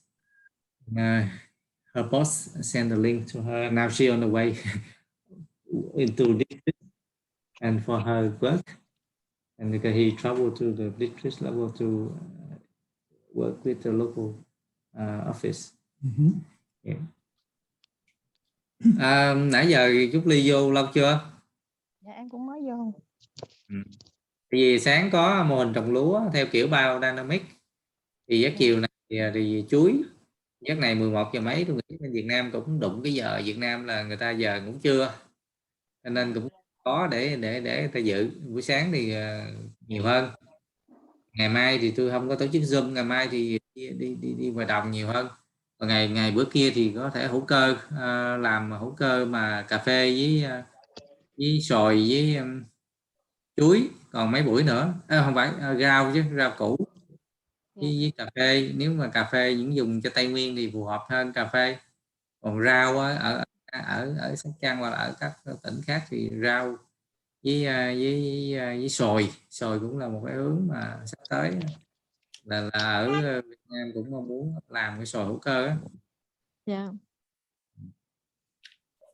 Ở đây thì bên em cũng đang tìm hiểu, cũng đang định làm mấy cái hữu cơ, thì để nghe thử coi bên có như thế nào, thấy mình có thể tham khảo được. Bên đây thì nhiều lắm, bên đây thì làm từ trồng trọt cho tới chăn nuôi cá luôn nữa. Ví dụ như hồi họ cũng làm hữu cơ, rồi chăn nuôi thì gà, heo, bò đều có hữu cơ hết. Thì hình như cái ngày chủ nhật có cái farm đó có trồng nuôi gà hữu cơ, thì mình có cái dự thì biết đây rất là đa dạng. Nó không phải bên mình thì mới tập trung chủ yếu cây trồng là chính, chưa thấy mà nuôi hoặc là trứng hữu cơ chưa thấy. Dạ, sắp tới thì cũng định triển khai cái trên bò, heo, gà đó, thì cũng đang lê quay với mấy cái quy trình. Cũng bên đây thì tỉnh cũng có cái đề án, thì cũng định nghiên cứu các cái quy trình, sau này cũng triển khai mô hình xuống nông dân. Thì trước mắt chăn nuôi thì nó có nhiều cái khó hơn trồng trọt. Cái tiêu chuẩn của Việt Nam hình như chăn nuôi có chưa? Dạ cũng có à. Tôi thấy mấy tiêu chuẩn như là lúa, gạo, rồi chăn nuôi tôm thôi à. Nuôi là có gà, vịt rồi chưa? Có chưa? Chăn nuôi là hình như cũng có rồi, em theo em biết thì cũng có một số cái tiêu chuẩn đó. Không, tôi chỉ tiêu chuẩn chỉ anh có làm theo kiểu là ví dụ theo từng cây từng con. Ví dụ như tôi thấy con tôm có rồi cái tiêu chuẩn 2018 tiêu chuẩn quốc gia. Thì như là có các tiêu chuẩn trên bò, trên heo rồi. Okay. Dạ, có các tiêu chuẩn đó rồi, thì bên đây cũng đang dựa trên những cái tiêu chuẩn đó. Trước mắt thì chỉ có ở Việt Nam thôi, thì chắc dựa trên những tiêu chuẩn đó để xây dựng rồi các có hình như cũng có đơn vị chứng nhận cho tiêu chuẩn Việt Nam rồi phải không? Dạ có, hiện nay cũng có đơn vị tư vấn chứng nhận. chỗ lúa nông trường Cá Bà Đập đó có chứng nhận cái lúa hữu cơ theo tiêu chuẩn Việt Nam đó. Dạ đúng rồi, lúa thì có chứng nhận của Cá Bà Đập, còn ngoài cái đó thì có diện tích của ở Mỹ Xuyên cho chú cua cũng có chứng nhận của châu Âu với Mỹ. Chú cua năm nay cũng có được khoảng hơn 10 hectare. Cua thì ông làm cho vui á, ông Nhưng mà ông làm. cũng là tiền đề, ông cũng tiền đề với mình, thấy mình có cái cơ sở để mình Ok. mình làm được. Tại vì mình cũng lo lắng khi làm hữu cơ thì ở Việt Nam có nhiều cái lo lắm. Việt Nam rủi ro cái dùng Dạ. chéo rất là lớn. Dạ, cái nguồn nước và cái đất thì có thể xử lý được, nhưng nguồn nước của mình có khó. Hệ thống kênh chằng chịt rồi nó lưu thông hết trơn, cho nên là về mặt nguồn nước là cũng là khó khăn. Ở mấy vùng lúa cá thì cũng có thể tiềm năng đó chứ, còn nhưng mà làm thì chắc cũng hơi cực. Dạ. Bây giờ cũng khởi động từ từ, hy vọng là trong thời gian tới 5-10 năm gì đó nó sẽ phổ biến hơn. Chứ giờ thì giống như mình mới làm thì cũng sẽ gặp khó, nhưng mà từ từ em nghĩ nó cũng sẽ có biến chuyển. Người ví dụ như nhiều người chịu cái đó hơn cái Dạ. ở con nông nghiệp rồi hay là nhiều không, ví dụ như tổ chức cộng đồng là, tại vì cái này cũng cần phải nói nhiều người ta mới hiểu, chứ không nói người ta không hiểu đâu. Dạ sao anh? Ý là bên bển sở nông nghiệp có tổ chức nhiều khóa tập huấn cho cộng đồng nhóm về hữu cơ không, hay là chỉ nghe báo đài thôi? Hiện nay thì chưa, hiện nay thì cũng chỉ có làm ở sở nông nghiệp, hiện tại chỉ mới có lập cái mô hình ở dạng quy mô nhỏ thôi, chứ cũng chưa có làm, mà chưa có mở ra các cái chương trình tập huấn lớn. Thì sau này khi có cái đề án thì nó sẽ có những cái lớp tập huấn, nhưng hiện tại cũng chưa phổ biến á, nó rất là hạn chế. Tại vì bản thân ngay cả cán bộ quản lý hay là cán bộ kỹ thuật của mình thì nắm về hữu cơ cũng chưa nhiều nữa, để nói chỉ là nông dân. I asked about the program and policy at professional level, if they promote or at any training. Just very limited. Even the staff of department actually a little knowledge about it. That's why I'm thinking about training. Ok thì ở đây thì chắc tôi cũng bàn với anh Phương thêm, ở đây sẽ có thể mở những cái lớp tập huấn, mà chỉ tập huấn qua Zoom thôi, chứ bây giờ mà tập huấn qua face to face thì rất là khó. Yeah. Sẽ mời các cái chuyên gia kỹ thuật, chuyên gia hàng đầu trong lâu năm đó, họ dạy thì sẽ thời gian nó sẽ kéo dài hơn. Ví dụ chuyên đề về đất còn nói cả ngày, chuyên đề về quản lý dịch bệnh trong hữu cơ, rồi các cái tiêu chuẩn, thì cái đó thì thành một khóa thì chắc học cả tuần. Thì nếu mà bên tỉnh Sóc Trăng mà quan tâm thì chúng tôi sẽ liên hệ lại để mở những cái khóa vậy cho cấp sở và cấp phòng á, cấp phòng thì phòng nông nghiệp thì phải hiểu, phải nắm khai được. Nếu được thì nếu mà bố trí chú Phương không đồng ý thì được gì cũng quá tốt, rồi cũng có cơ hội để cán bộ tiếp cận. Thì hiện nay cái tiếp cận về hữu cơ cũng còn ít. Đúng, phải đào tạo mới được thôi, nói lắm. Thì phải chuyển biến về sản xuất trước tiên, phải chuyển biến về tư duy. Tư duy chuyển biến thì nó mới chuyển biến được tới sản xuất được. Mình nói dễ bên dạ anh Kiền, bên mình là đó là mình đang nói chuyện với nông dân hả? Nông dân người Úc hả? Đúng. Ở đây trong khu này là tôi đi là để cho nông dân người ta làm mấy chục năm hữu cơ, người ta nói đó là không phải là chuyên gia nói, mà để người nông dân nói. Ví dụ như người nông dân họ hiểu kiến thức rất là sâu, chứ không phải là ấy đâu. Khi họ làm họ tìm hiểu kỹ lắm. Đúng rồi, nông dân bên Úc là chuyên gia không mà. Làm gì thích em cũng biết mà. Chắc em gửi lời chào tới họ cái anh Kiền. Rồi ok. Vào là chỗ Ly là làm chung chỗ Hân á hả? Làm không, em làm trước đây em làm ở sở, không có làm chung chỗ Hân làm bên chi cục dược qua thực vật. Giờ anh chuyển qua bên khuyến nông rồi. Ok. Hello. Hello. Hello. It's good to have What's you your on. name? My name is Alan Brawford. Alan. Yes. I have been a teacher of organic farming and technical Yes. in Australia. Yes.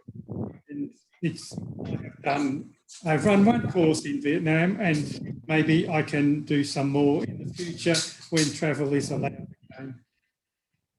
Yes. Yeah. Hello, Silence. My name's Lee. I'm pleased to meet you. Can you hear me? Yeah, nice to meet you. Yes, I work in Department of Agriculture and Rural Development in Sóc Trăng Province.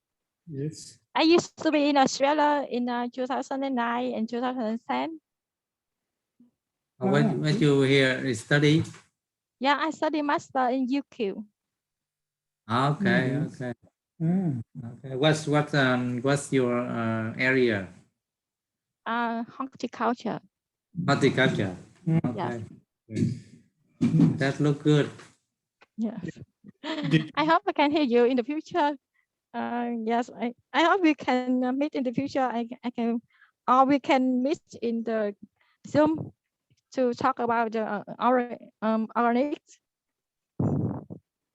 Yes. That's good. She Okay. can speak English and Yes. at Sóc Trăng, and we can put to connect and cái gì Ly email á, cái gì tài liệu. Anh chị chắc dạ em phải đi với chung với đoàn này, chắc em xin phép anh rời khỏi nhóm thì có gì gần có những cái lớp sau mình sẽ gặp nhiều hơn. Okay, Rồi. okay. Rồi. Okay. And I have to go to work now. See you later. Bye bye. Goodbye. Right. Ok, cảm ơn Ly. Dạ, em chào. Ok, Hiệp. Hỏi dùng Hiệp.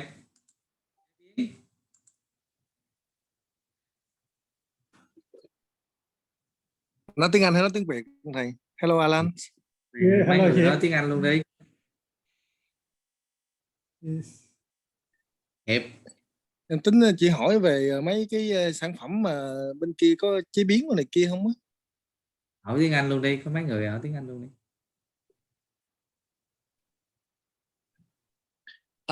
I know you are working in bananas farms. I have questions about some standard for some information about the bananas processing, and I'm not really sure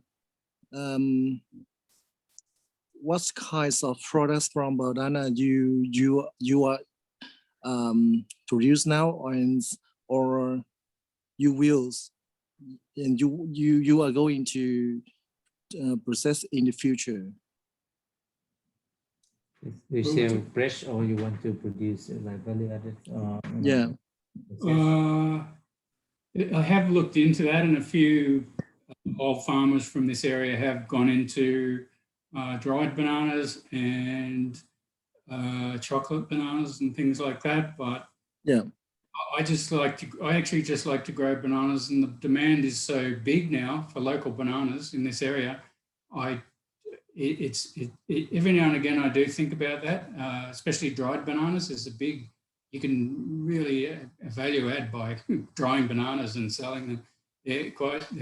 People pay a lot of money for dried organic bananas in this area. Yeah. There's a big difference, and they're not that easy to get, not that common, but they sell very well. But it's quite a process, and I'm so busy with just farming them that I probably leave that to somebody else. Probably better if somebody buys them off me and then does that. If I had more time, it would be good. Actually, dried bananas are a very good thing. You can double your return by drying them. Yeah. Yes. Because I also know some faculty in Vietnam. There's and in Thailand they also apply many technology to make the various products from bananas, and I think it's really propensity for farmer to want to increase income.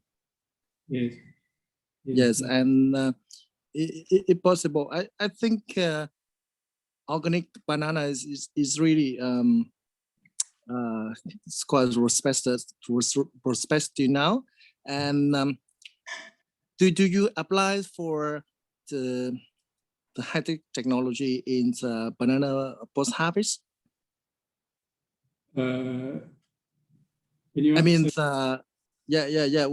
Because I know that if we need to in banana story, if we need to keep the long time for the story time, we need to use some technique like ethylene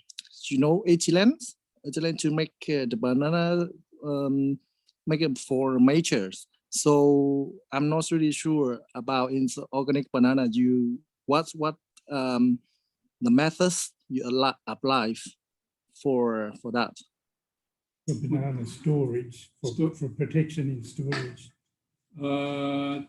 Bananas naturally store pretty well if you've got a cool. I've got a cool room that stores them at 10 degrees, so they can sit there for 3 weeks or 4 weeks, and once I take them out, they ripen up very quickly. They've been pre-ripened, and then they go into storage. So as far as just selling the boxes of fruit, it's quite a simple process once you get a bit of a system underway. And anything else, that basic system takes a lot of energy and a lot of organising to do anything else. So I just stick with with just growing the bananas. Although really, my friend who went into chocolate bananas did really well. I see his product in Sydney, so it goes far and wide, 1,000 kilometres away. He's sending them to various places. He just does pieces of dried banana in chocolate, dipped in chocolate, or locally done, and he's done really well. He doesn't grow bananas anymore. He buys them off me or off other people and sells chocolate bananas, and he's doing quite well, better than me probably. But for me, I still haven't mastered the art of growing bananas. I want to just get really good at that before I think of doing anything. Yeah. Because I also working with my student, because I'm a lecturer now. We are also conduct research on how to make the banana powders. To make we can use these products into make case or bake, or we also use this for inking. So I think if possible, you can use banana with the lowest quality, and then you can reuse this, just like the various products. Yeah, it's good. It's good. Yeah, I'm sure there's lots of things. The banana. There's somebody who buys banana leaves, all the banana offcuts of the plants, and turns it into paper up in North Queensland. That's a good thing, but it makes fantastic quality paper as well. Yeah. Uses for the banana plant. Hello. Because here now it's in the Mekong Delta, like us, we are also just buy the bananas from farmers, because the farmers, they don't have enough time to make for food processing. So that is why we need to link between the farmer and the processor, and then we can make the various products. And I used to research some scarce information related to banana, but organic bananas are not really popular in the Mekong Delta. You use the flowers too over there, do you? In Vietnam, the banana flour, to make soup, not really. In Thailand. I thought Vietnam. Yes, the flowers from before fruiting. Flour. We eat a lot. That's I heard Vietnam. Soup, salad. Yeah. And actually, at my home farm, we have many banana without using chemical. Oh yeah. We are little one like Yeah, this. uh-huh. Yeah, and but not certified. Oh, But okay. on the farm, Oh, farmer can spray yeah, really. Yeah. chemical for rice. But on our that other garden we don't use chemical. Yeah. Some in India they use the plant. They cut the plant, boil it a lot, and it's like a cabbage. Yeah. We eat Did you? the young one. Oh, The yeah, young one. little one like this, and we chop and we boil it, or we Really? or we make sour soup.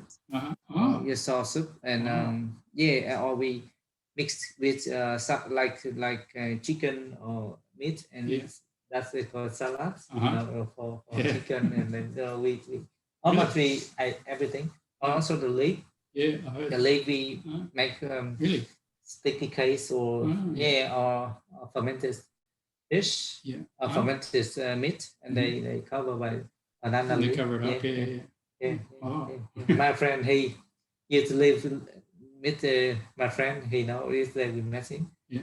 He used to grow banana just for selling the leaf. Just the leaf. Yeah. Well, I had that too. A guy from the Gold Coast used to come down. Yeah. And he did. He sold to an Indian catering, and also islander like Samoa. Yeah. Samoa barbecue. He used to do that was his main one. Yeah. And he'd give me $50 and every week. And I had to stop him because he was taking all my good leaf. I had to finally, it was a good business for a while. I thought it's easy, $50. That's about $50 for how? A truck. Like, you just put it in the back of a ute, he tie it down quite a lot. Every time he'd give me $50. And then he would, every weekend, he would do that on a Friday. Every weekend he'd do a Samoan barbecue. Yeah. And they dig a hole and they line it with banana leaves, put banana leaves on the top, and put some pig and vegetables and everything in there. And they cook it for like 6 hours, but it all has to have banana leaves. Yeah. And he said he also sends to some Indian people to have function to serve banana leaf. His job was to she bought about $4 per kilo of banana leaf in frozen because she wants to make sticky rice. Oh yeah, the sticky rice cake, and $4 per kilo frozen in Canada. Really? Wow. Well, it's a fantastic leaf. Yeah. It's a waste on our farms. We just chop it and leave it. It's a waste. It's a good product for lots of reasons. My friend, he earned a lot of money from selling the leaf. Oh, really? Yeah. In addition, we also we can use banana peels to recycle the membrane for storage. We can mix the banana peel with some powders, and then we can thread for just a light or also a light membranes and on screen, and then we can make it to replace with plastic box. So I also try to make it, and I think this is quite well to have for the boss habits, because I think that technique is quite popular, and if you want to know about that, you can search information on the internet. It's quite easy to make for the membranes. Oh, okay. I'll look into that. I haven't heard of it. Yeah. I've heard the banana peel. Some countries eat the banana peel by cooking it. It's very high in all the potassium is in the peel. Bananas are high potassium, but the peel has got much more. But the peel has got much more potassium than the fruit inside is not much compared with. Apparently, the peel is very nutritious. Yeah. And then how many is? I'm not really sure about the weight from your farm. The weight, banana weight, like low quality or the pure. Maybe Kian can explain. What was the question again? Could you ask again? What your question, Hip? Okay. So I'm want to know about the quantities of the weight, banana weight in your farm. The waste. Oh, waste. Yeah. Just the plant itself is the waste. I don't waste any fruit. Any fruit it gets sold. I can sell the worst quality bananas because everybody wants local, sustainable, organic style bananas. There's a big market demand for it. I can sell the worst looking banana, no problem, and get good price for it just because. But that's all. Everything else gets. All the rest of the plant is wasted, and it is a good resource. Banana plants make fantastic fibre. In places you can eat it. I don't think we'd ever get to the stage of eating a banana here banana plant because it's too much processing to get it soft like a cabbage. But everything else just goes basically to compost, or it makes a good ground cover for if you've got other crops. You can take all the banana plant out of your banana patch and put it on and use it as fantastic mulch. It's got high water content and it really reflects a lot of sun and keeps the moisture in. But the problem is if you put the banana plant where it is, just put it on the ground, cut it on when it tracks all the problems occur, like the beetle, banana beetle breed up in that trash. That's what they love the most is the fallen plants. So if I can stop, pretty much eliminate beetle pests by taking every plant out of the patch and not putting it on the ground. Most people in all countries, they chop it all up into little pieces and that minimises it. But if you take it out, it's a resource too. It's a resource, but for various reasons, but nothing that I can really use commercially or anything like that. My colleagues from Cancer and Vietnam group, they make potassium fertilizer from the body of stem of banana. Oh, really? Yes, I can ask her to share a video. Fantastic. That to return that potassium. Yes, because there's still a lot of store in they say that, the stalk of the flower, the stalk, they call it a yolk. I think it's the stalk that the banana bunch is on. That has one of the biggest stores. The banana takes up a lot of potassium to make the fruit. And one of the biggest leftover is in that stalk. They say the potassium, if you can don't chuck that, take that, always put that back on the soil because that's a lot. That's the most. That's the peel, the banana peel, and that stalk is lots of potassium. We can show you that idea. Okay. And good. what you do with the flower? Just cut, leave it. My friend sells it. My friend sells it he sells it, and occasionally he asks me if I've got any. But he sells. I think he sells 4 boxes to Brisbane every week. It's growing, and you're getting more demand for. He sells it to the markets up there, to a restaurant for the flower. But I don't think I would. I would have to go. We got $15 per flower. 15. Yeah. 15. Yes. Oh well, he sells 3 in a box. He gets $40. Yeah, $15. In Canada. Really? Yes. Sometimes my wife. I should be doing that. We eat. We love it. Really? Because sometimes we need to have it. In specific. Oh no, I'm doing it wrong. I should be selling the flowers. Yeah. No, that's good. $15. But maybe here $5. But to Sydney, Canberra, Yeah, that's right. Everyone takes a little bit on the way. In East Africa, when the banana plant is finished after it's fruited, they cut it down and they feed it to cows. So it makes very good feed for cows.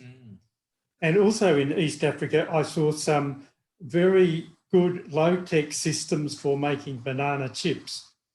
It's by just a solar dryer. It just works on the sun, and there's a solar fan that pushes the air through to keep that air movement going. And this farm a group of farms, they have a contract with a Danish health food organisation, and so they export it all to Denmark.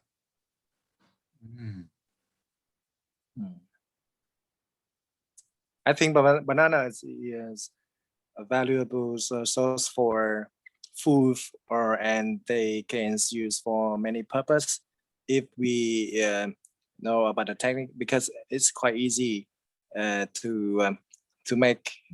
Because for my majors, I think bananas can apply to make many kinds of products.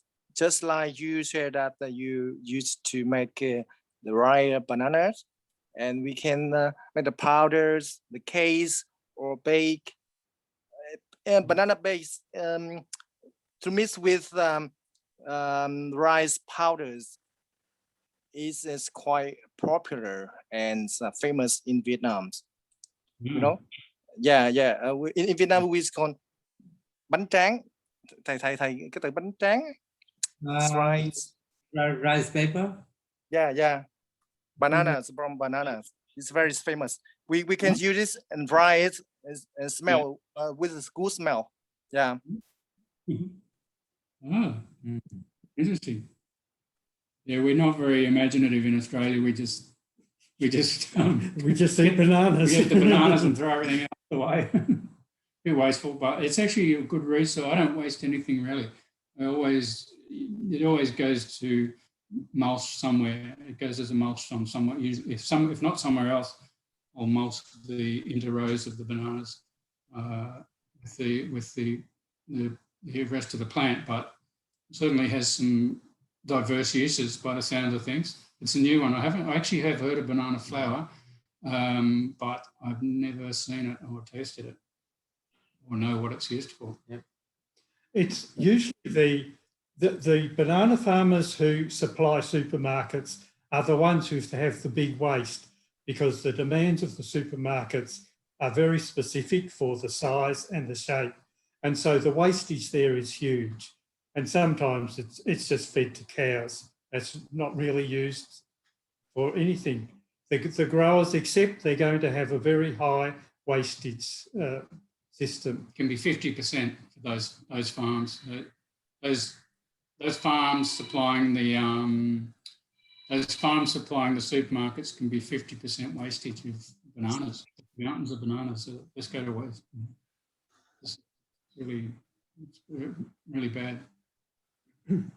So the great thing about my little project here is I don't waste anything, and people still they're not particular about quality. The taste is good, and that's all they care about. They don't care about the size of the fruit, or the appearance is a little bit affects the market. I have to sell the ugly fruit cheap, but I can sell everything. There's demand for everything and much more. I could grow 10 times more and still not be enough. So are there any more questions from people?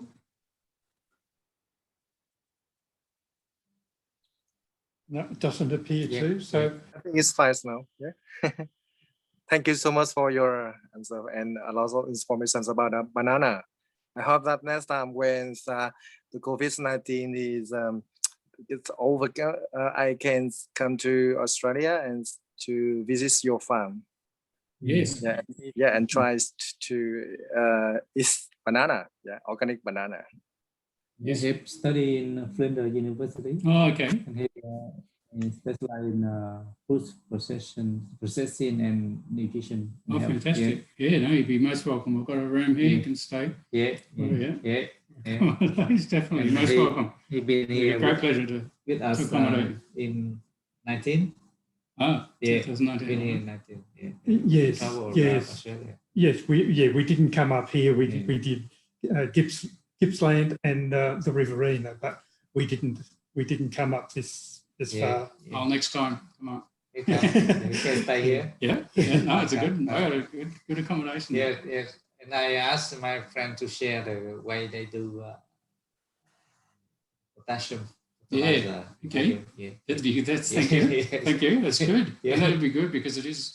I either put it back on the patch so it does generally get cycled around the potassium, or I take it to a veggie garden.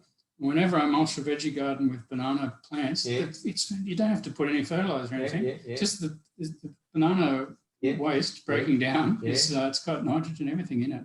Water, and if it's a really dry spell, doesn't matter. The plants, the veggies, pumpkins, everything just goes really well. Banana trusses are very, very good. I like to, with the stems, I like to split them down the middle, and put them flat on the ground, and then grow the vegetables in between, and it stops all the weeds. And you always get really good production, because it takes about a week for that to dry out in the sun. So there's that moisture there, keeps the soil moisture in it. It's a really good little technique, that just cut the stems and put them on and grow vegetables in rows. Okay, thank you.